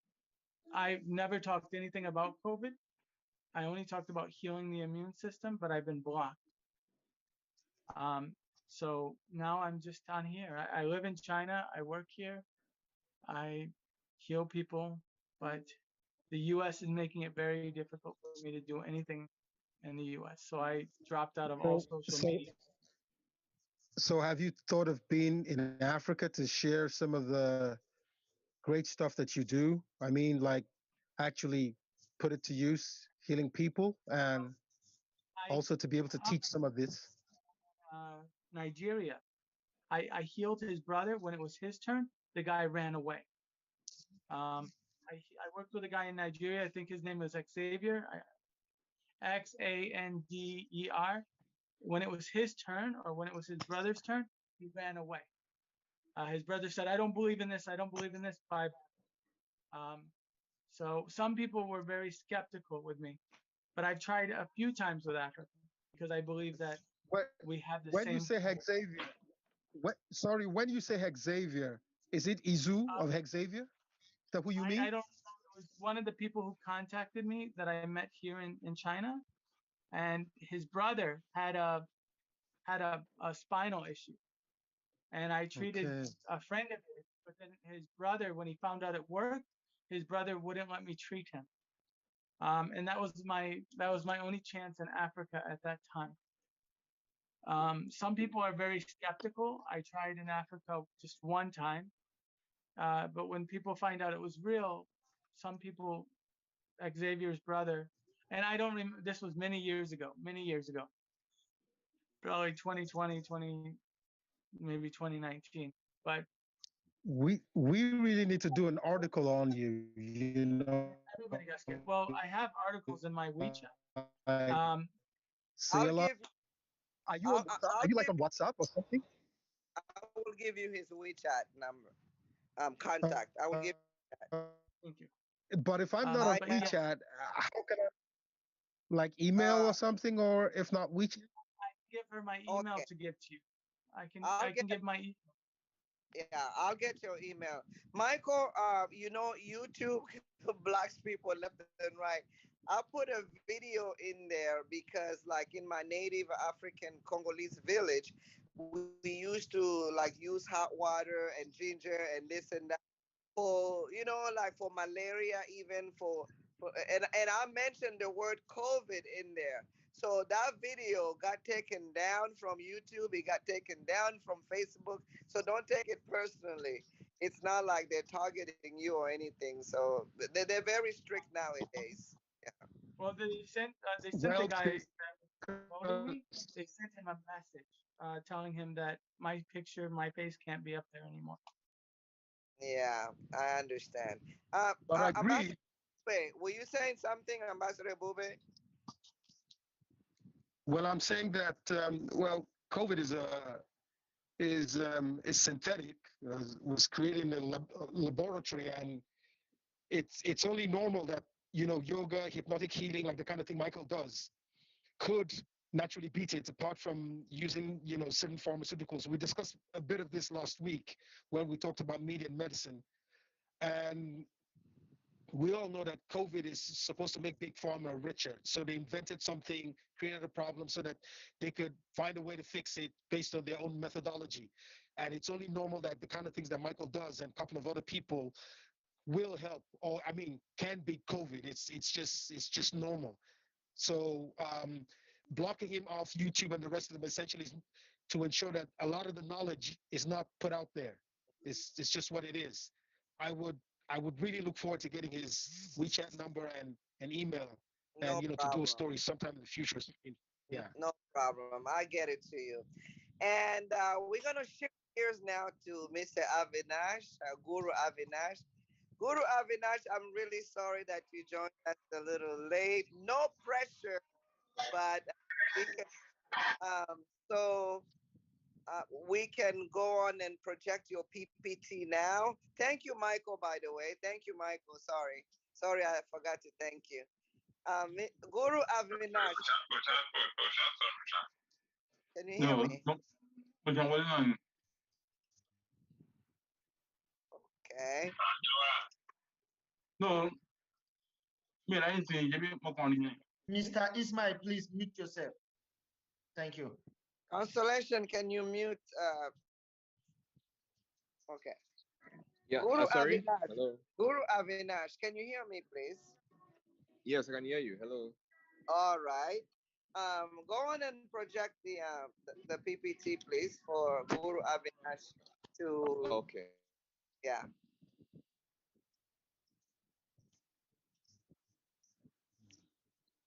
Guru Avinash, are you there? I cannot hear you. Can you hear me?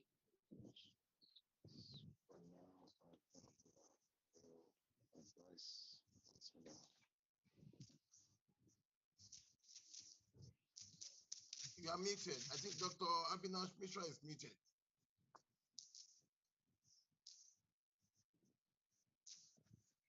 Mr. Avinash, we cannot hear you. Please unmute yourself. Yeah, you can see the screen, right? Hello. Yes, yes, we can see the screen. Okay, you can see the PPT, right? Yes, we can see it. Okay. Okay, thank you.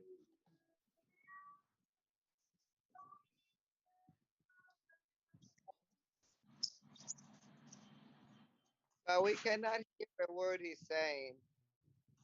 Am I audible now? Yes, now you're audible. Loud and clear. Okay. Yeah, sorry. Thanks a lot for presenting my PPT because unfortunately I couldn't do it from my mobile. Okay. Yeah, so hopefully I'm audible and Yes, visible yes, clearly. yes. Visible and yes. Okay, so first of all, I'm sorry, I'm a bit late from my scheduled time. It's okay. We understand. We all tell us about yourself first, quickly, please. Yeah, like I have been a yoga practitioner and yoga teacher, and like yeah, it's yoga is very simple. It doesn't need anything. So just your body, just your mind, and your thought. That's all we need. So I feel like yoga can be really a very good help to the humanity or human being itself, and that's why that's how I like to transfer it to people. So anyway, I have been in China like for 17 years, possibly. I have been studying yoga for maybe more than 20 years. In last 17 years, I have been in different places in China, and yeah, it has been very helpful to the people. So that's all about myself. Now, shall we go for the topic?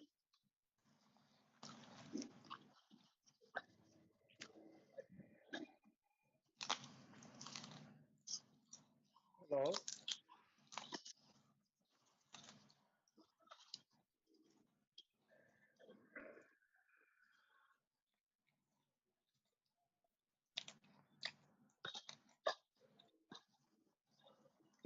Am I audible really? Yes, Dr. Avinash, you're audible. We can hear you loud and clear.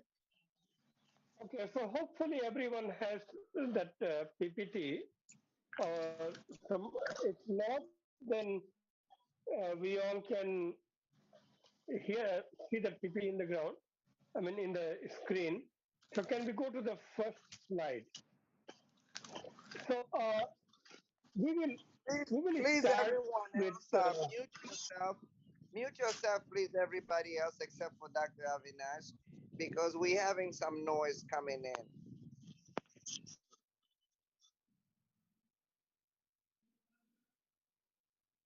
yeah. So first of all, like we talk about yoga, what it is, and then first of all, let us understand. Just take it yoga as a tool, and then like what it is. Like it's just a kind of our body, mind. That's all. Like we need to be ourselves with, and then you know it's a kind of science. It's also a kind of art, and already like you might have seen, it has helped a lot of people in last few decades, or you can say kind of a millennium. This millennium, it has been really helping a lot to the people. And then it does help to our individual life, to our social life, or to like families, or to our corporate life, etc., everywhere.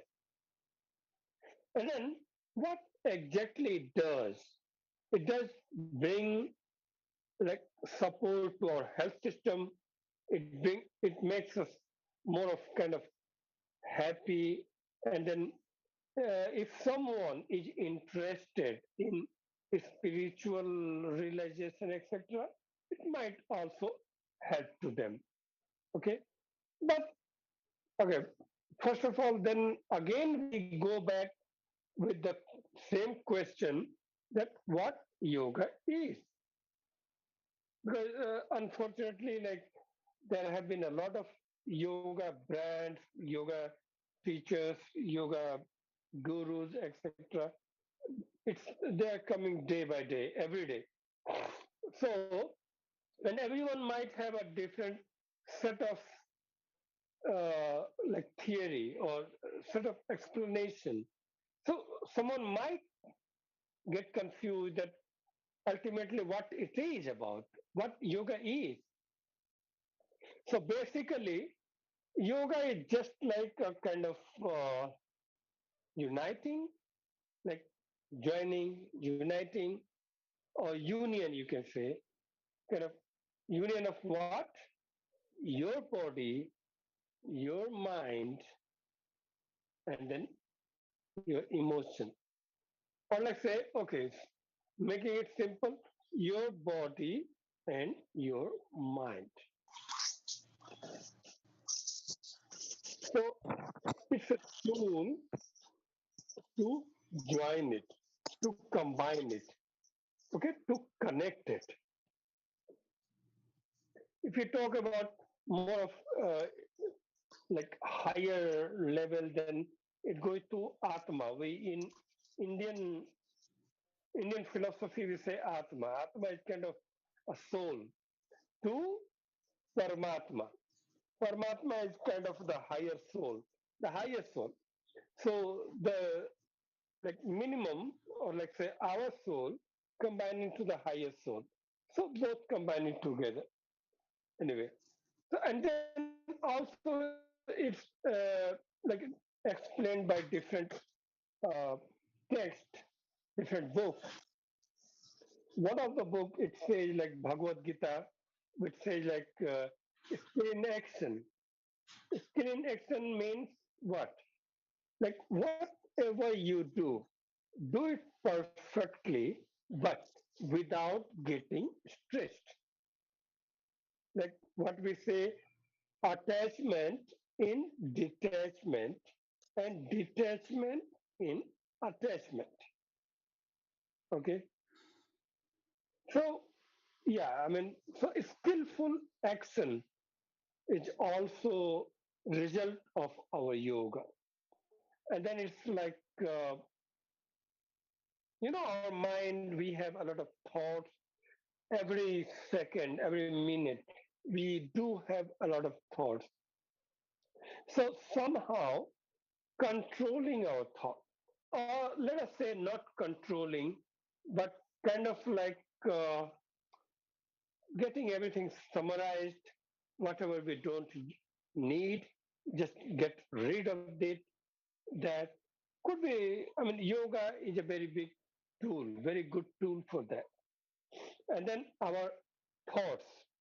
See, we might have heard a lot of people saying a lot of things that let us say those, let us do this, let us do that, blah, blah, blah, blah, blah.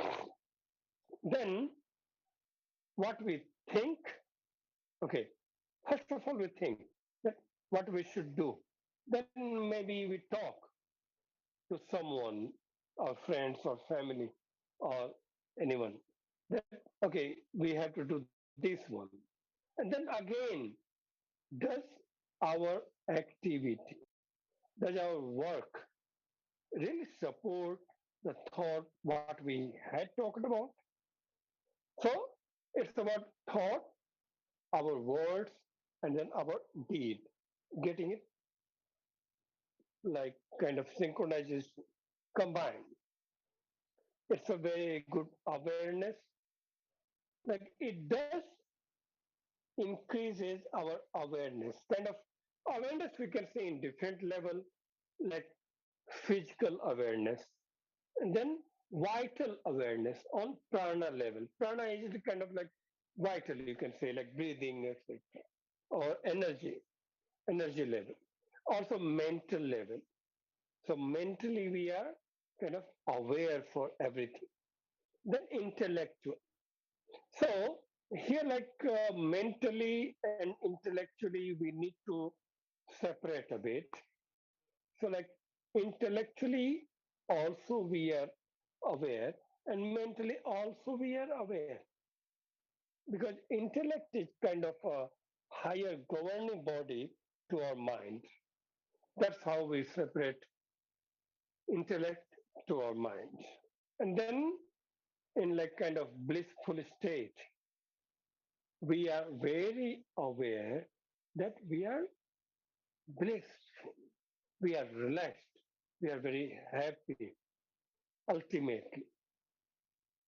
And then it's kind of like equanimity, you can say, or balance, or kind of things to our mind. It's definitely a way of life. See, yoga has to be way of life. What do you mean by way of life? Is like,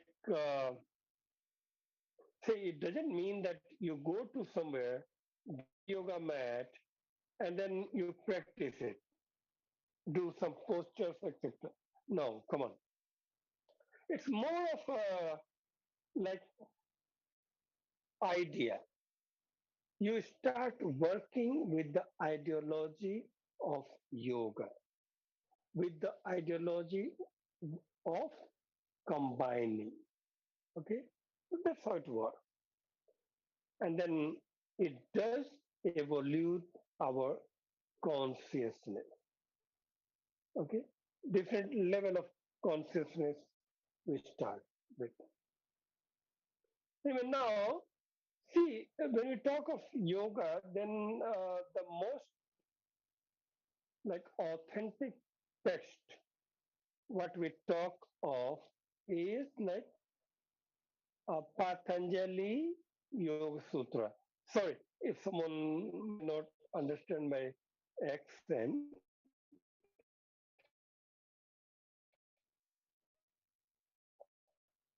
It's like the text which which you can say like it was one of the oldest one. It was one of the oldest one to have things in written form. Okay, so they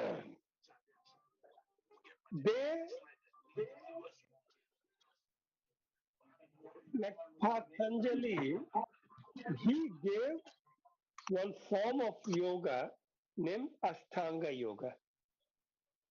This is one of the most authentic system of yoga by now even. And then it has eight path of eight path of yoga to be followed. And of course, it's not like one, two, three, or one to second kind of thing. It could be parallel. So it does involve yama, yama which talks of morality for daily living, like moral things you need to take care of in your daily life. Then niyama. Niyama is like kind of ethics. Like you need to have ethics in your daily life about your life. And then asana, asana is kind of like its stability. Okay. So through here there might be one question that what we do practice in the form of yoga, it's more of like yoga asana. So what exactly it is, what we do now? We do train ourselves to be firm and to be comfortable in any particular posture. So that's how it is asana. Then it's like pranayama. Pranayama is kind of like we learn to control our vital energy through different techniques.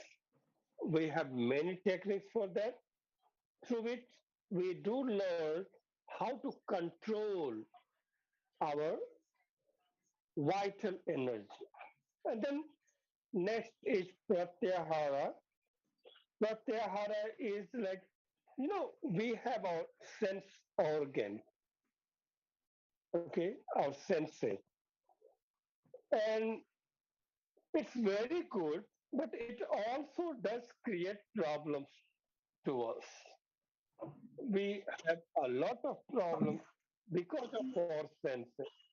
Like all of a sudden, you might feel like, oh, it's going to rain.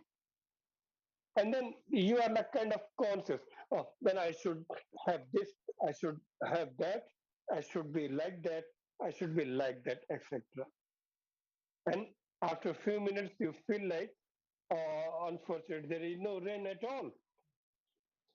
So it's kind of like we try to train ourselves from our senses, like try to withdraw. But withdrawal doesn't mean that you are not aware of it. Withdrawal means whenever you want, you can cut it off, like switching off the electric switch kind of thing. Anyway, next one is dharana. Dharana is like concentration, where you try to concentrate in a single point. Okay, so one pointed awareness. It could be physical, it could be mental.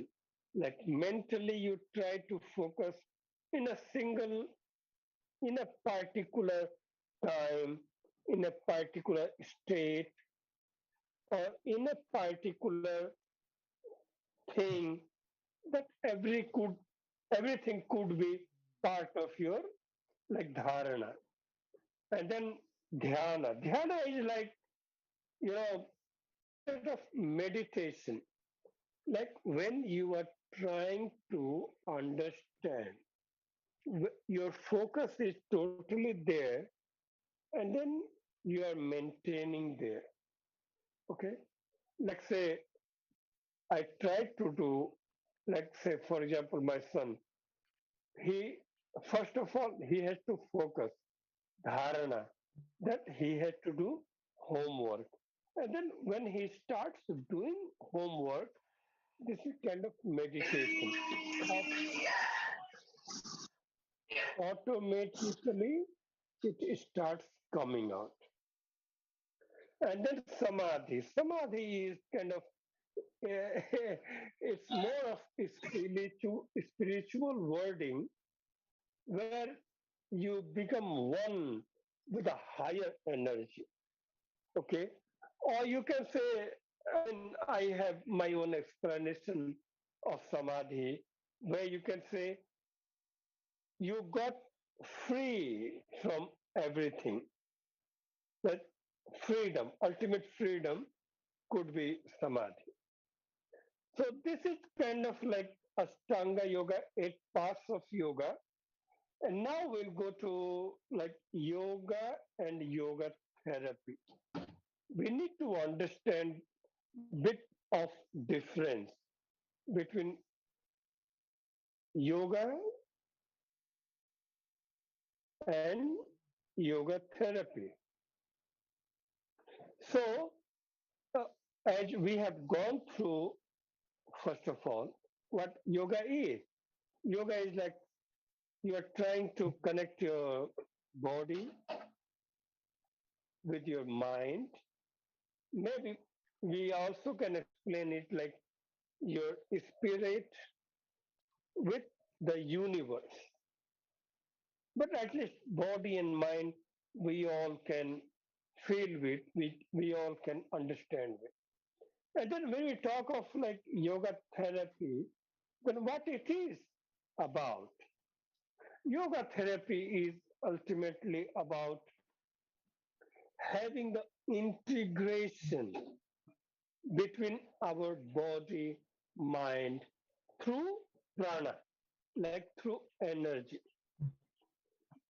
So this is what we talk of like yoga therapy. Then here the next question comes like according to yoga, like why do we have disease? Okay, so when you if you are talking about therapy, then definitely you need to think of why do you need to have therapy at all? So the region, the root cause of therapy comes here.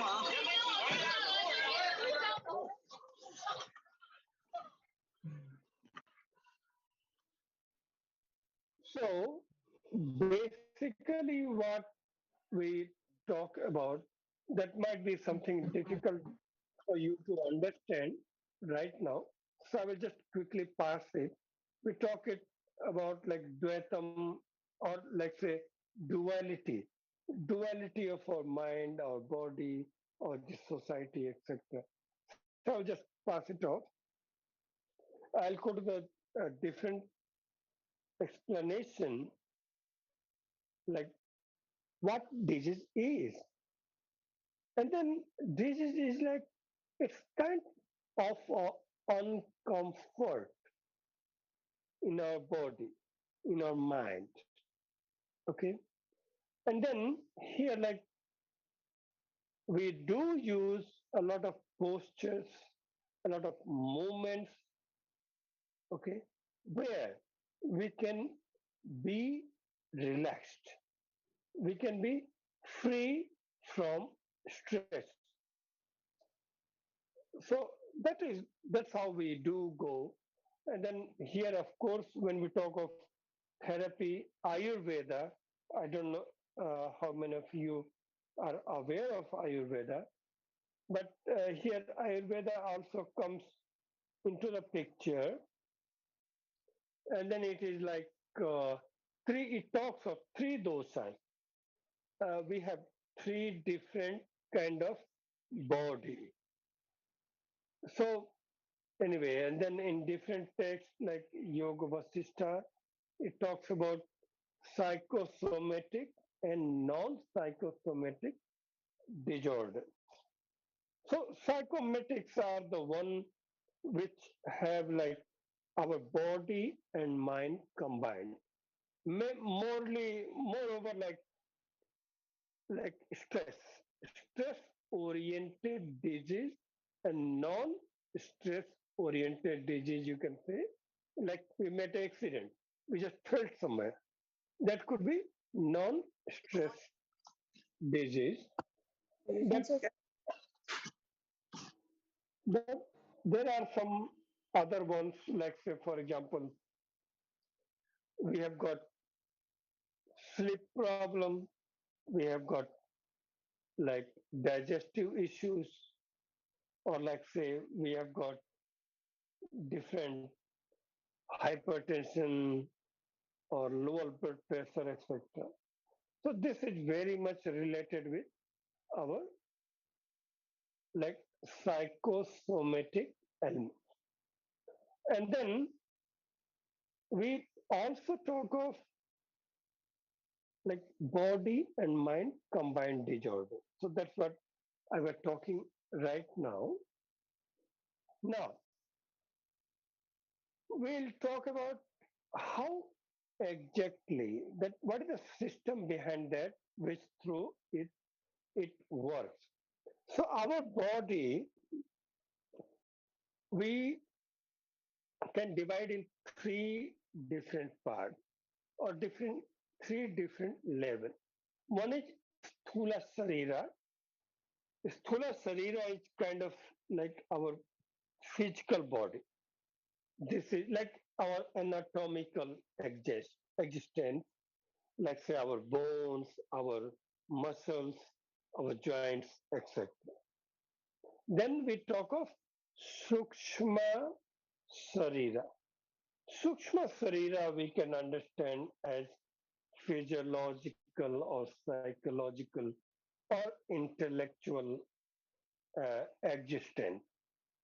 In Hindi or in Sanskrit we say pranayama, manomaya, and vijnanamaya. So ultimately, it's more of like physiological. Like say, for example, whatever the chemical changes going on in your body, can you see it? You can't. Okay, we might feel the results, what has happened, but how it's happening, mostly we can't. And the third one is Karan Sarira. Karan Sarira is kind of like our universal existence. Okay, in in Sanskrit we talk of Anandamaya Kosa. So this three like uh, Sarira or body we talk about anatomical existence, physical, psychological, intellectual existence, and then our universal existence. Okay, so now when we talk of yoga then first of all let us talk about physiological benefit, like physically what we can feel it, or we have a lot of data about that which can show us. So first of all, it does improve our general health. Okay, general health means body, etc., mind, etc. And then postures. It does improve our posture. Let's say if we happen to sit like that, somehow after practicing different postures, etc., we could learn to sit straight. Okay, so postural changes. It does tone to our muscles. Okay, and then it also affects our sleep pattern. We do have changes in that. We have many research papers supporting this. It does help our immunity, like our immune system gets stronger And then also there have been some research work, possibly it was in Harvard Medical University, like Harvard Medical School. It was about pain tolerance. It was in some cases, possibly it was about some cancer patients, but they have shown very good pain tolerance. Or even in as a common yoga practitioner, I think we all can observe it. We can tolerate it more. Then it does have weight normalizing, like definitely when you move, when you exercise, when you do different things, it does normalizes your weight. And then one of the important thing is like our nervous system. It does stable our autonomic nervous system. This is this is one of the very important things.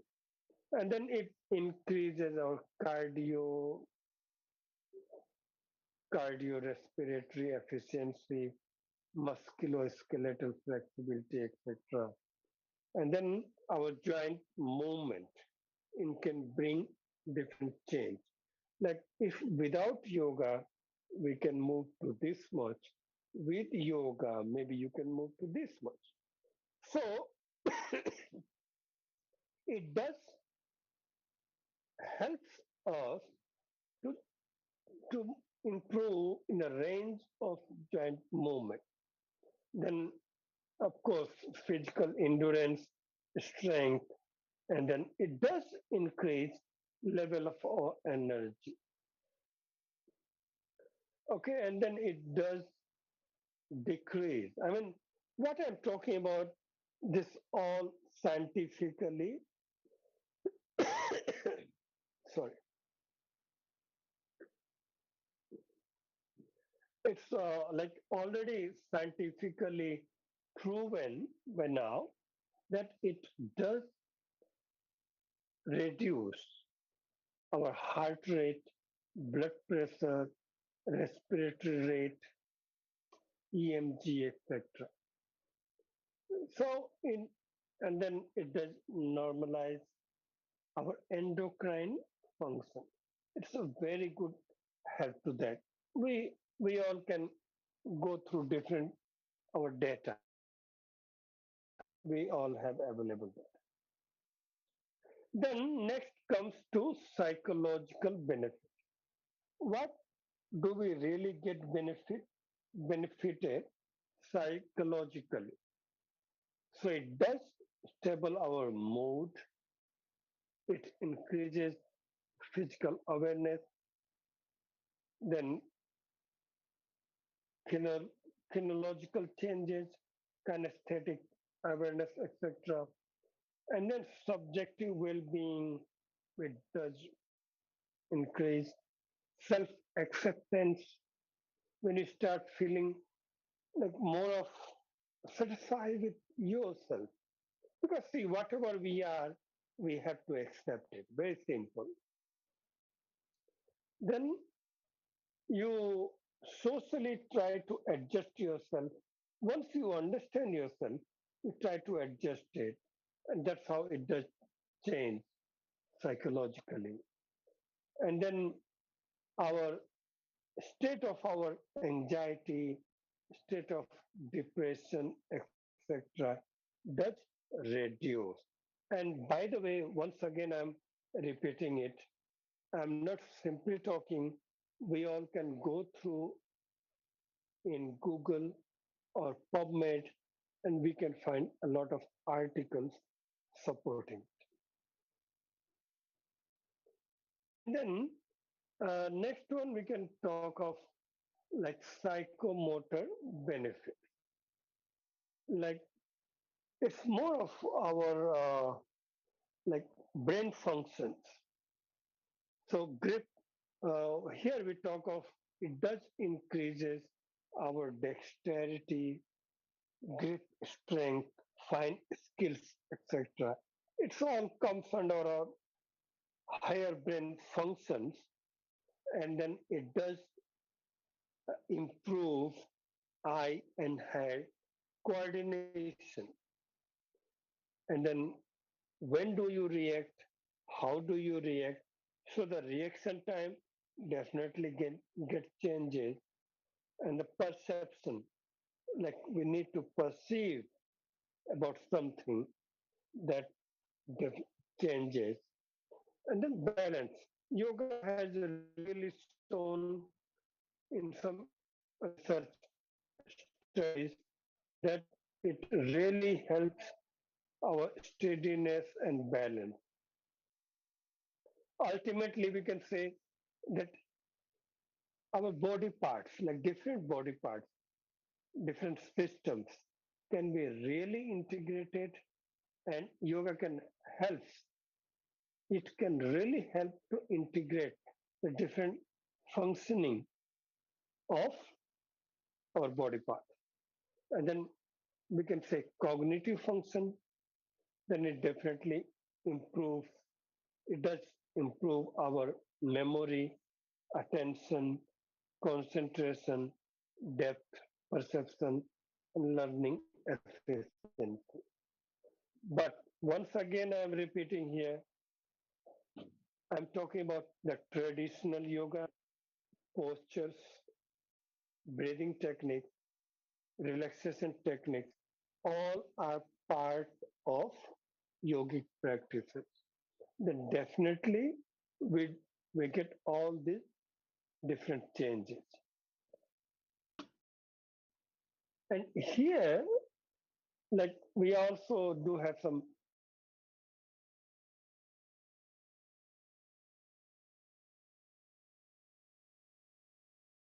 anti-stress, antioxidant things, and then it is very important in the prevention of degenerative disease. Like I hopefully you all can understand degenerative disease. Okay, so yoga is, I mean, it has been a very good help to that. Then after yoga, you, I mean, in different studies, it has been observed as it decreases glucose, sodium, cholesterol, triglycerides, LDL, VLDL, catecholamines, develop white blood cells, etc. It does increases HDL, ATPase, hematocrit, HB, lymphocytes, thyroxine, SR protein, etc. I mean, it does have different changes. And then we also talk of like some disorders like, which are very amiable to yoga therapy, like essential hypertension, coronary artery disease, asthma, or some different respiratory disease, etc. And then, like say, we get headache, we get tension due to stress, definitely. Then backache, rheumatoid arthritis, spondylitis problems, etc.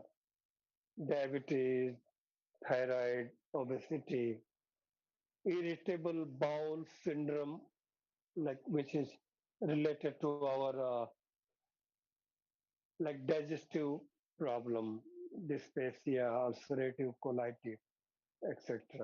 Then anxiety, depression, phobias, or mental, a lot of mental problems, including migraine or headaches, epilepsy, etc. So yoga has shown a lot of like beneficial benefits in that. So here, like once again, we talk of how does, like what are the principles of yoga therapy? Again, I would like to remind you, common yoga, a lot of you might have gone through, you might have learned, etc.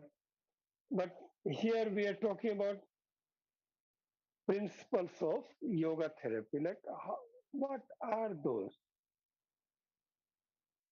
So you try to become aware of your body, you try to become aware of your mind, and then your emotions.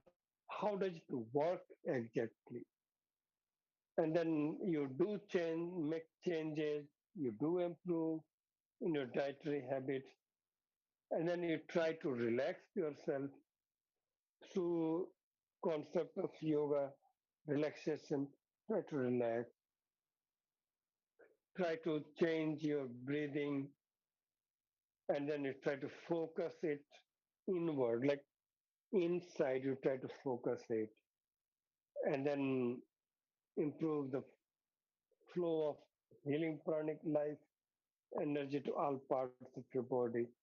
Like, you try to use your vital energy to heal yourself. That's what it is, where you try to relax, regenerate, and reinvigorate yourself. Here, one more thing, like decrease, it does decreases your stress level, where you try to manipulate your stressors so that you won't get stressed yourself. Then it does increases your self-reliance, self-confidence. Because when you practice different postures or when you do different breathing exercises, somehow you build up your confidence. Okay. And then you try to do different cleansing practices where you clean yourself, yeah, like your like breathing tract or digestive tract, etc. You do try to clean it so it's more properly working. And then, see, ultimately, you try to get the potentiality of yourself. Whatever you have potential of, you try to get that. Then, how does it work actually? What are the different contents of that? So, physically talking, we have a lot of movements, postures, etc. We have different kriyas which supposed to be like cleansing practices which do clean our systems or body or parts. Mudras and bandhas, we try to learn to our like the way our energy should move or the way our energy should not move. We try to change it. Emotionally, we do have like different pranayamas or control system or different like focusing things or different chantings where we do have kind of or try to defocus our mind from too much of focusing, and then we try to like uh, try to make ourselves understand that something is important or something is not important. Mentally, we have different therapies like relaxation. We do visualize practices like gazing on something, etc. And then meditation, etc. Spiritually, we have different bhajans. So we do study a lot. We do chant a lot. And then the best thing, See, the best thing about yoga is this is one of the best preventive therapy. Like you keep doing, and mostly you will not get any problem, kind of thing. So prevention is one of the biggest thing or most important thing yoga can really provide you. So as early you start practicing, definitely it will be good, and then it does prevent you to any from any accident, etc. It does improve our immune system, and then we should know the techniques which we can do in any particular need. Like say we have got our wrist problem, so we simply try to move it slowly. That's how we try to improve our tendons, joints. And then we learn to increase our pain tolerance, where, like, see, our life is full of pain, full of stress, full of tension. So, once you learn how to be tolerant with the pain which you get in your daily life, then you could be very acceptive to that. And that's how, if you are acceptive, you will not react, and definitely it's going to improve your way of life. And then again, next we talk about limitations. Like, what are the limitations we have about yoga therapy? Then definitely it's not a like miracle that you do yoga therapy and then everything goes off. Sorry, no, it's not a miracle cure for anything going out. And then it's kind of use your intellect. You need to use your intellect to understand the things. And of course, some emergency problems like you met an accident, you can't think of, oh, let me do yoga and then get rid of it. Sorry, you should not. And then whenever you have any problem, you should definitely talk to your doctor. Okay. And then it goes different in every individual. Okay. And then different approach it has about different tradition. Yoga is very much, kind of, it's very much diverse. So you need to accept the diversity of yogic practice. Then we talk of like a modern integrated approach. In modern days, modern age, how yoga can really, so how yoga can really help us. It, like it does has a very, very good coordination and collaboration between our system or different medical system. I don't know how many of you are aware of different Indian medicine system. Allopathy, of course, we all know the Western medicine. Then Ayurveda, which is like in China, they have TCM, traditional Chinese medicine. Same like in India, we had Ayurveda, Siddharth, naturopathy. Naturopathy is more of like different medical systems, like it's called of evidence-based traditional therapy. So yeah, like in physiotherapy, chiropractic, it does. I mean, it does involve a lot of yoga, yogic concepts of your life, like lifestyle. how do you live, what time you get up, what time you sleep, what do you eat, etc. Everything is combined in that. Because when we are talking about body, then definitely food, etc., or our mind is very much important. Then, what does it really need? If you want to do yoga, what do you need exactly? So, yoga only needs yourself, like yourself, with you need to be dedicated, of course, need to be disciplined, and you need to be determined. Got to do it. Okay? And then you just need to have a small, clean space. There's not many dust, etc. And then a positive attitudes towards your practices.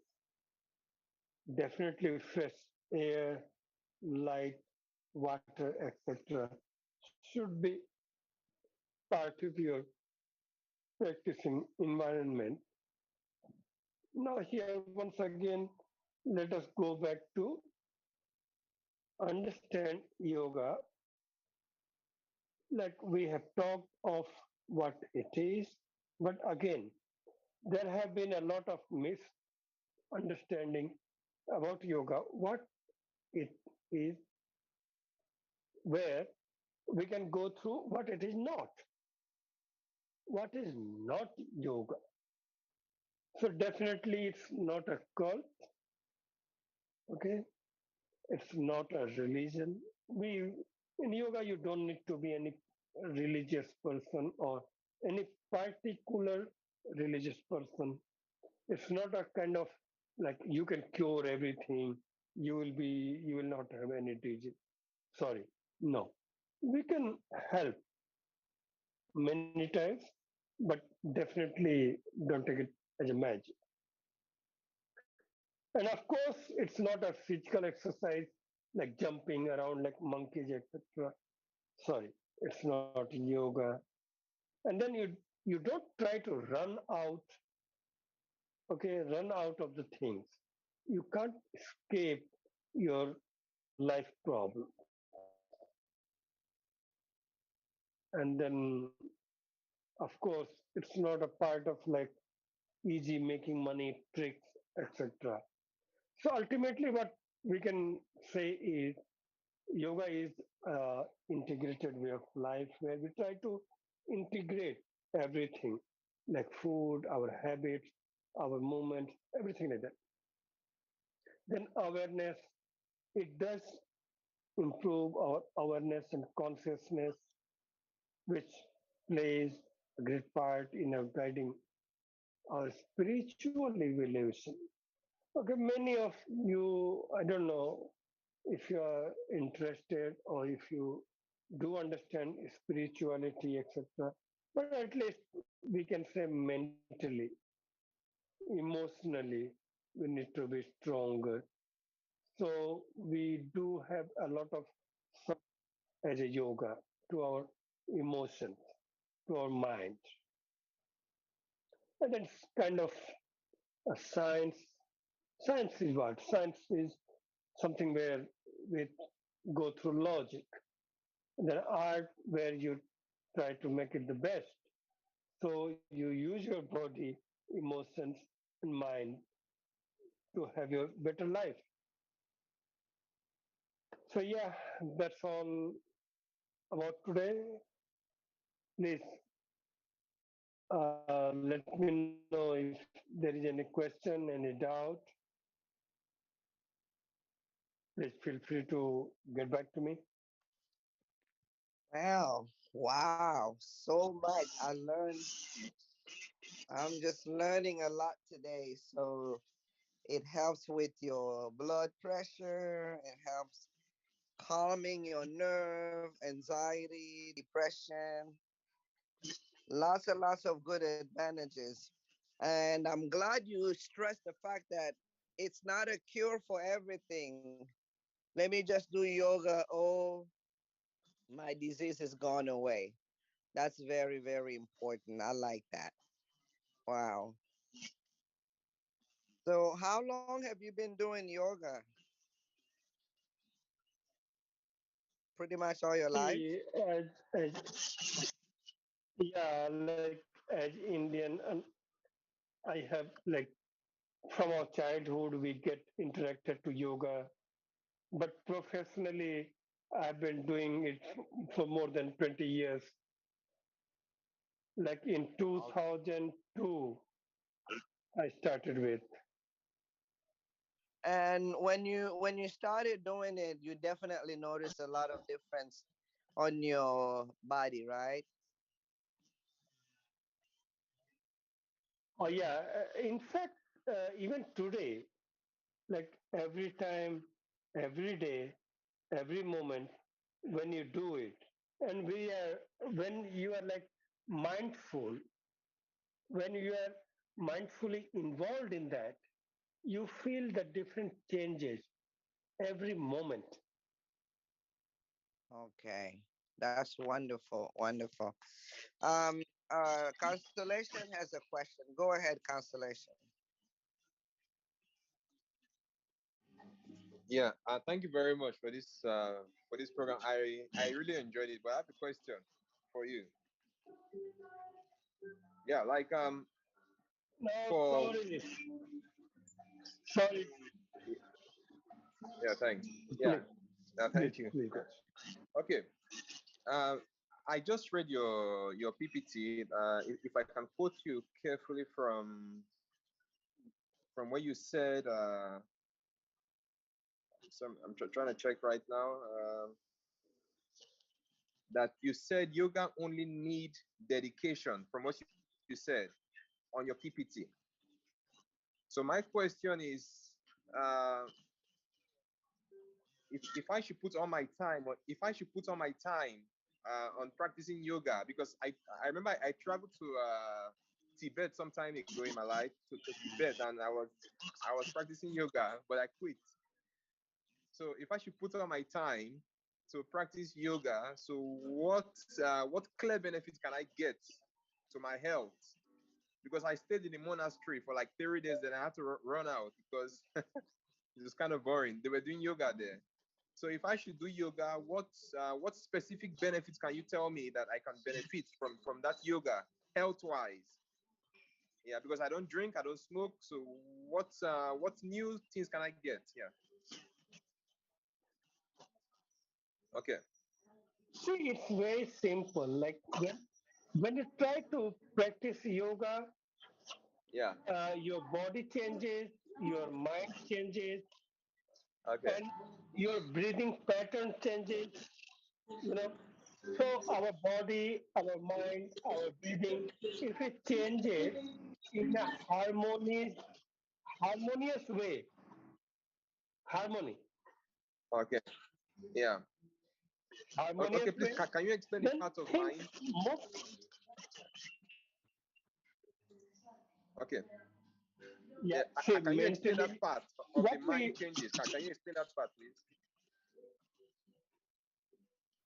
see, basically what we talk about mind is try to Yeah. cut down your thoughts. Like basically we do have a lot of thoughts every moment, Okay. every minute. Okay. So Okay. first of all, we try to like channelize it. Let's say, Okay. for example, I will just take 1 minute. Right now, maybe we are thinking, oh, today like Chongchojie or like Mid Okay. Autumn Festival. Where should I Okay. go to have fun? Yeah. Or what should I do, etc., etc. Just Okay. just reduce the thoughts. Okay, right now I'm listening this talk.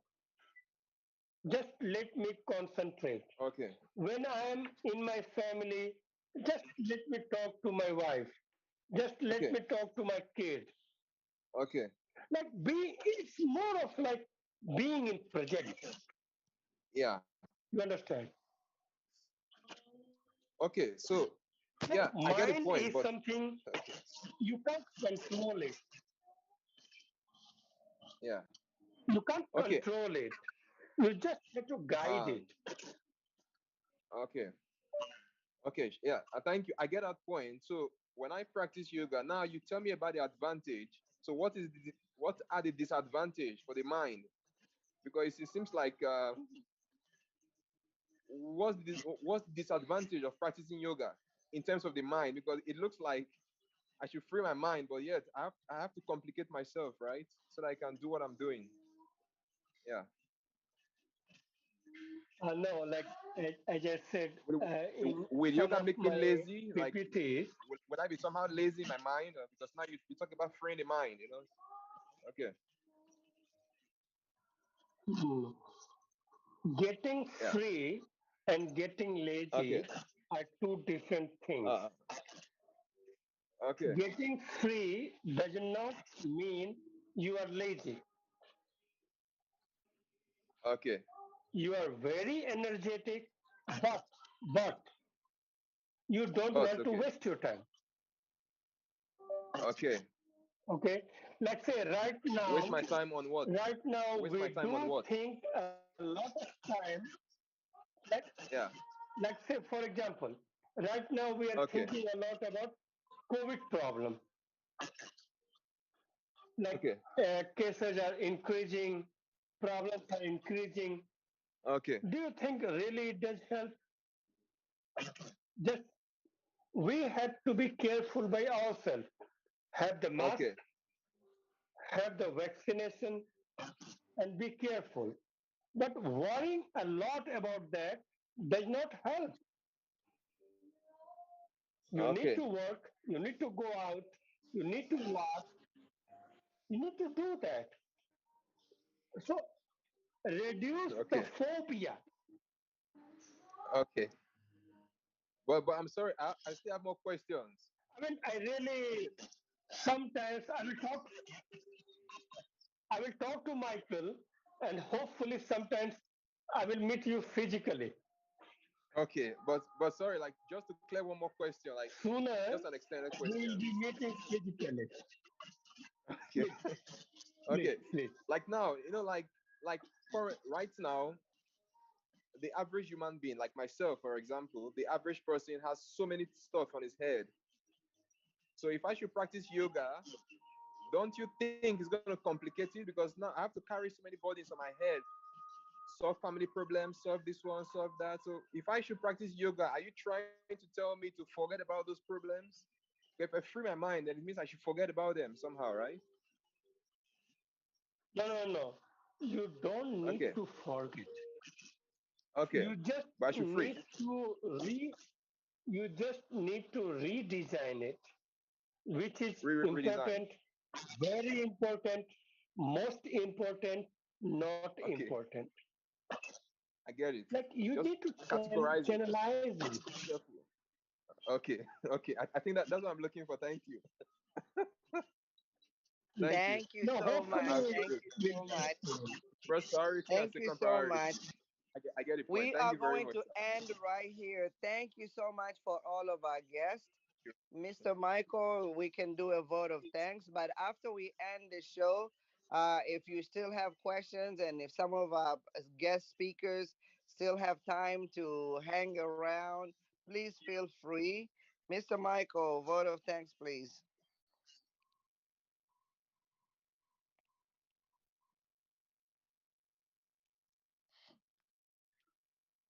Okay. Mr. Ken, are you there?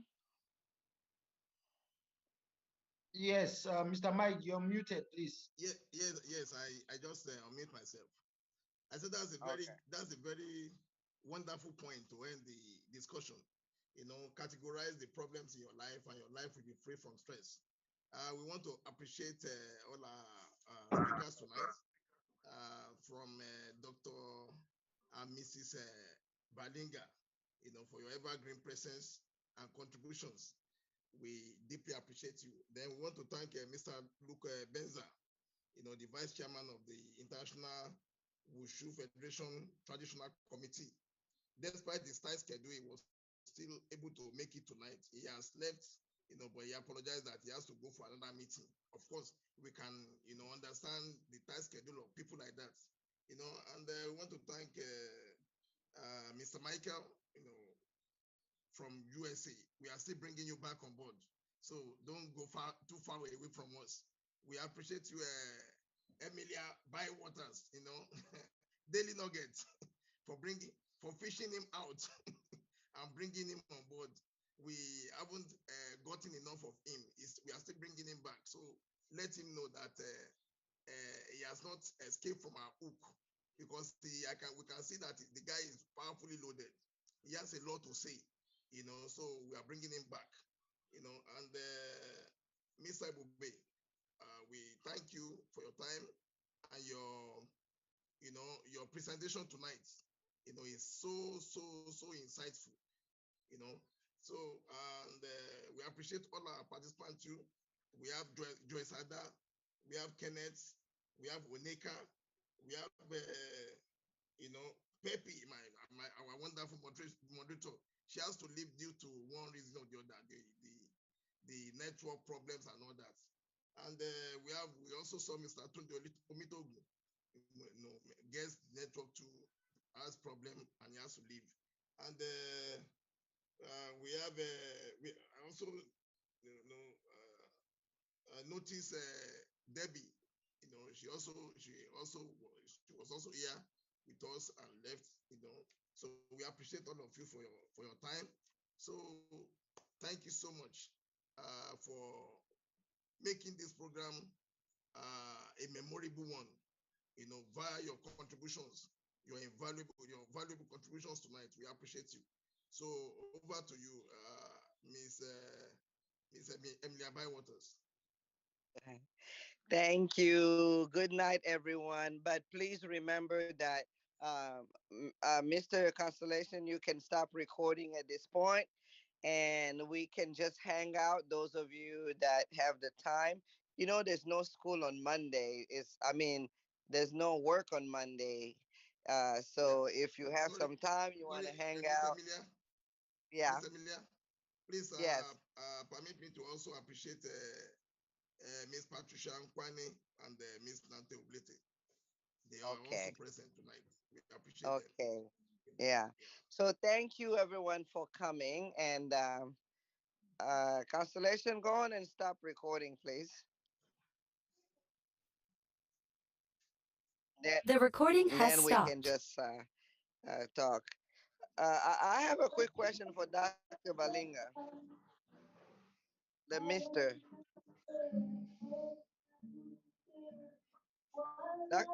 Dr. Balinga, are you there?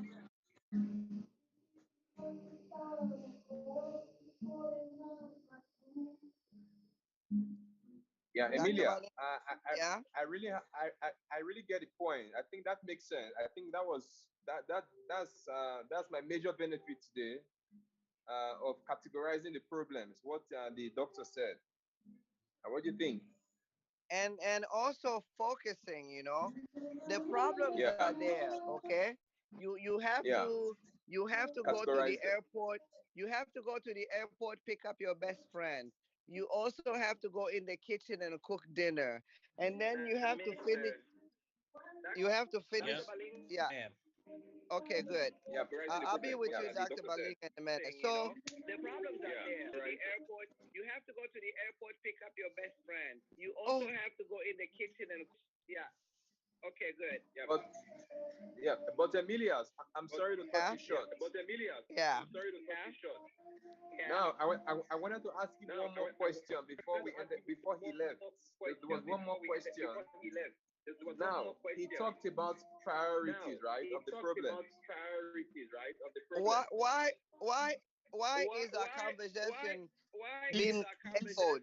Why is it echoed? It's being echoed because one of you have on your phone and connected to the Zoom and put beside your computer. Hello. Oh, it must be. You are both connected to your Zoom on your phone and on the computer, and they are together. That's why. Yeah, that's right. But not me. Maybe it's Emilia. Oh no, I only have my cell phone. Then who is that? Okay, someone. Okay, so Emilia, I'm saying, for example, now, Yeah. there are some not. There are times, like for example, myself. There are times whereby everything are high priority. So what do we do? Well, For there example, is still you want to you pick you someone from can the airport. still, You want to pick this. yeah. Like there are sometimes 10 different things at the same time, and those things need attention. But the reason why we get all stressed out because we can't focus. I think this Well, meditation allows us to okay, focus, at least get some peace and calm. So have a yeah, peace, get our mind calm, and then when we get our mind calm, then we can be able to sort out and be able to make logical decision. Hey, listen, that best friend at the airport can wait. They can wait 2 hours. Let them just sit on the chair there. Then you won't feel okay, so. Then you don't feel so guilty, and then pretty soon things will seem very clear which one is more important than the other, I think. But okay. I wanted to ask Dr. Balinga a quick question. Dr. Balinga, Yes. I'm kind of confused with my friend Michael from America. If you can explain it to me, how is it possible to help somebody with energy when the person is not yet online? Dr. Balinga, maybe your Well, the system, person maybe you have two is devices there, right? no, I have one. Oh, Okay. There's one I person with two have just devices. one. There's one person with two devices around. Maybe I don't know. okay. So Dr. Balinga, I don't know. Yeah. I'm kind of confused with the answer because all my entire life I studied math and science. I was the kid in my African village when the older people will come and say, "There's the voodoo doctor over there." I was the one doubting everything. I was the one saying, "Where's the voodoo doctor? Bring them here." And then all the kids will be running away because they will be scared. Me, I just said, nah, this is not true. It can't be happening. So I've always been like the doubtful one. So I'm trying to understand that kind of practice of healing someone through energy.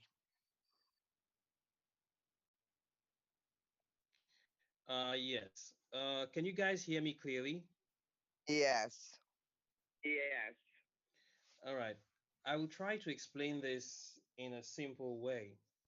You know, when we say energy, if we don't mystify it in our minds, then in a very simple, childlike manner, we understand that the entire universe and beyond is just all made up of energy. But the energy bonds and combines in different forms to produce all the things we see, you know? But in their basic form, all of them are just energy. I think this is easy to understand, right? Yeah. Yes, Yes. sure, sure, Now, sure. why? We can feel you. Yeah. Yeah, let me get out of my speaker, okay?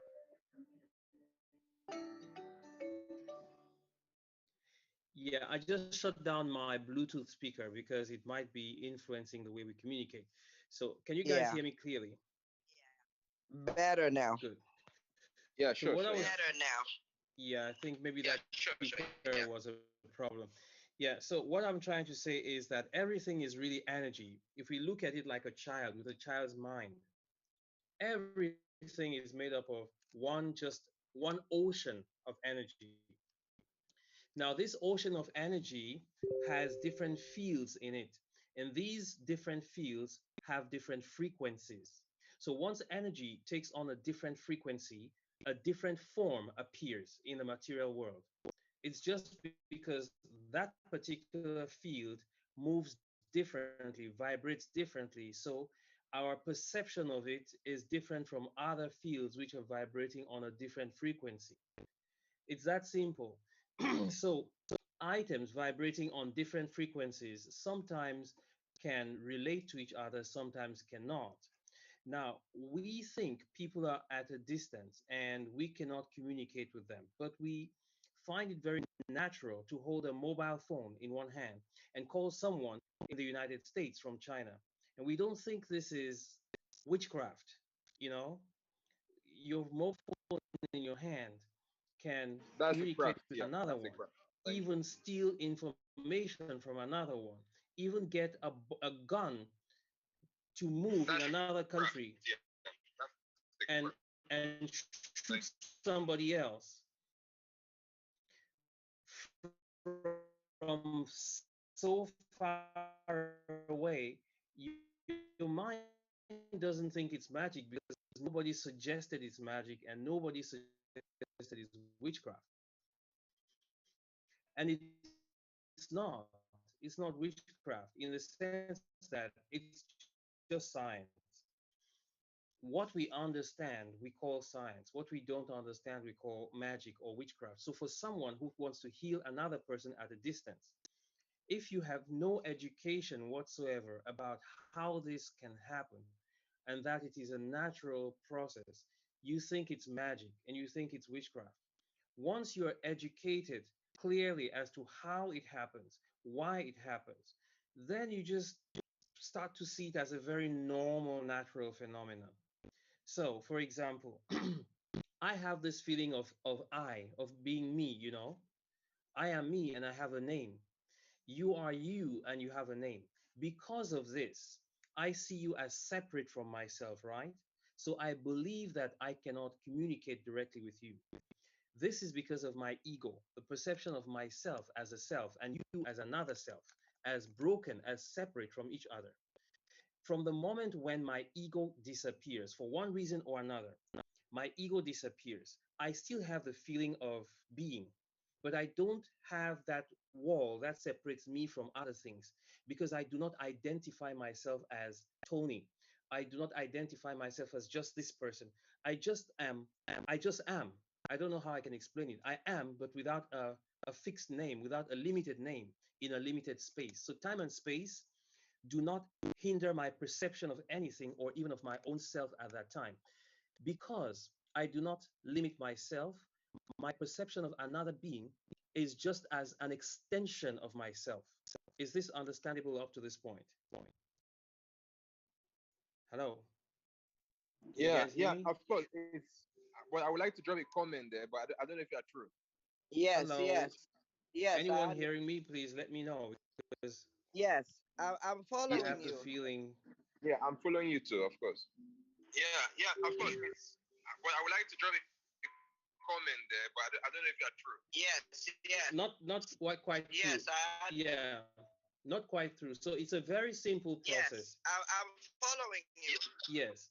From the Yeah, moment I'm following you too, of course. Yeah, from the moment when I no longer identify myself as just this small unit, but I still maintain my sense of awareness, my sense of my consciousness. Every tree, every rock, every extension of myself, just like water extends from one part of the river to the other side of the river. That is what happens. So if I decide to focus on a particular individual, regardless of where they are, that individual and myself, to me, are experienced as one person in two bodies. That is the feeling I would get, one person in two bodies. And once that happens, if I relax my own self and quieten down my own desires, I start to experience the desires, the feelings of the other person, including all of these will be shared with me because we are one. This is the feeling, this is what will happen. So at that point now, feeling the pain of that person, feeling their trouble, I can start to heal myself. I feel pain in me, I feel discomfort. I start to heal the pain and the discomfort in me. At the same time, that person, wherever they are, start to feel themselves getting better. You could, in mathematical terms, call this quantum entanglement. You could refer to this maybe as quantum entanglement from a scientific perspective. This is what it is. when you go beyond time and space, you're in the quantum world. In the quantum world, you can have quantum entanglement. It's a normal process. So this can happen in a simple way, but most people don't think it's that simple. They think it's so complicated. But you can teach someone how to just relax into this very simply, and then it is possible to treat someone at a distance. So is there any question or comment at this point? Yeah, Dr. Balinga, I have a very, I'm very happy because it seems like you are not just a doctor, you're also a physicist.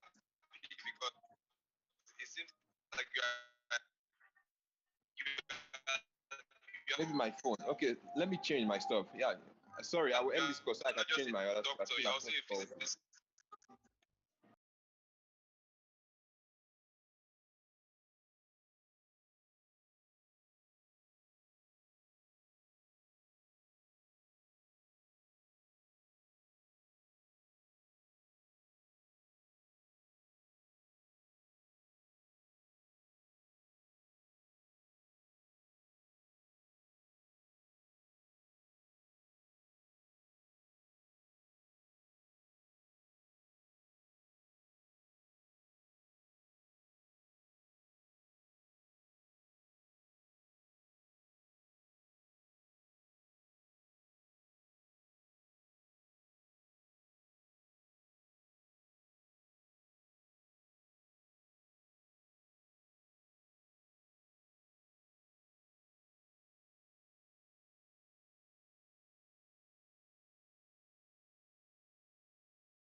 Yeah.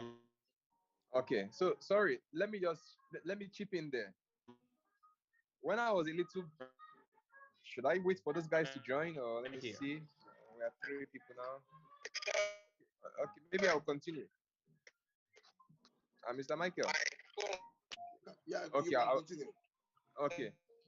Dr. Balinga, you know this African this African container for, we call it tin milk, tin milk, like a cup. It's a cup, it's for milk, just aluminium. That's the right word, aluminium, normal aluminium. So when I was in high Yeah. school, then when I was in primary school, not just high school. So we are here. Oh, I don't know if you can hear me. Hello. Wow, my I network is. cannot hear you. Okay, so let me use my laptop. Just a second. Let me see if I can switch to laptop. Sorry, let me just.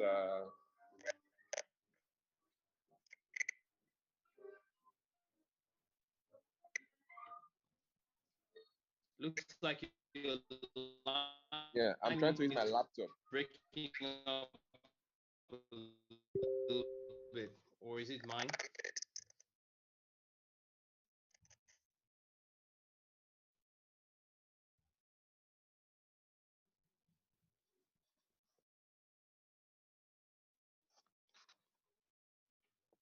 Mr. Michael.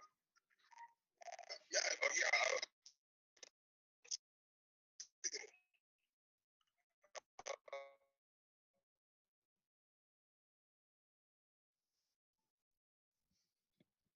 Hello. Okay, Dr. Balinga. From me, aluminium. I don't know if you can hear me. Hello. I can hear you, but I think Zoom is having issues today. Hello. Yeah, I can hear you. Yeah, sure. Would you want me to log in? Man, I can't really. I don't know who is talking right now. Like, am I talking or you are? It seems like it's kind of time travel here. It's like I'm talking to my. Wow. Who are you talking to? I don't know. It seems like there's a kind of like ghost on the Zoom. Like it's like I'm talking to myself. Like somebody's replying me, like me. I'm replying myself. Oh, Yinka, you're online. Then maybe maybe the echo is coming from your end. Then. Ah. Okay. From my end, it's fine now. I'm okay now. Yes, I am here.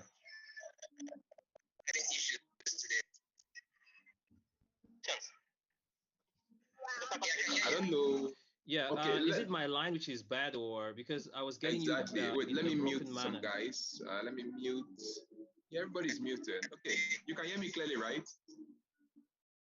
I don't know who is talking right now. Like, wow. Talking or it's a right now.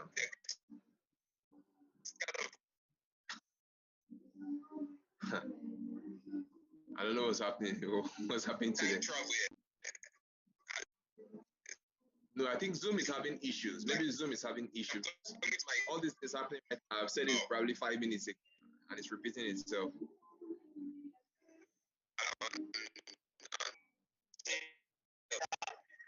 Okay, this is Mr. Yinka. Will you want me to? Wow.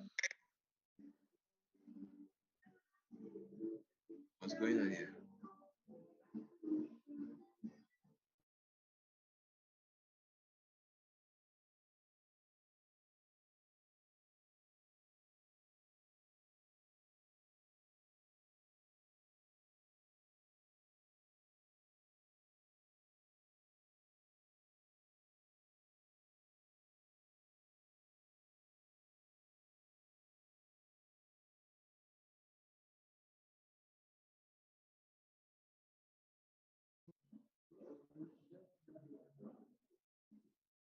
Doctor, I can't hear you.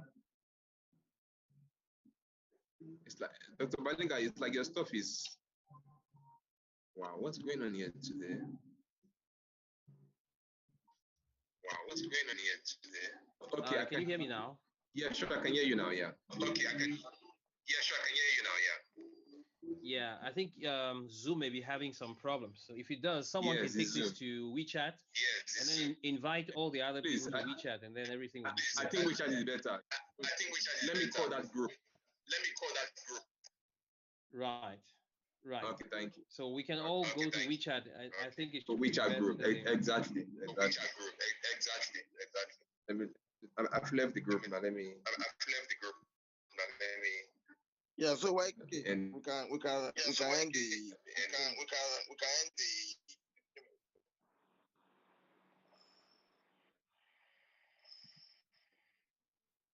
Yeah. That's okay, sir. Well done, eh? Yeah. Well done, eh?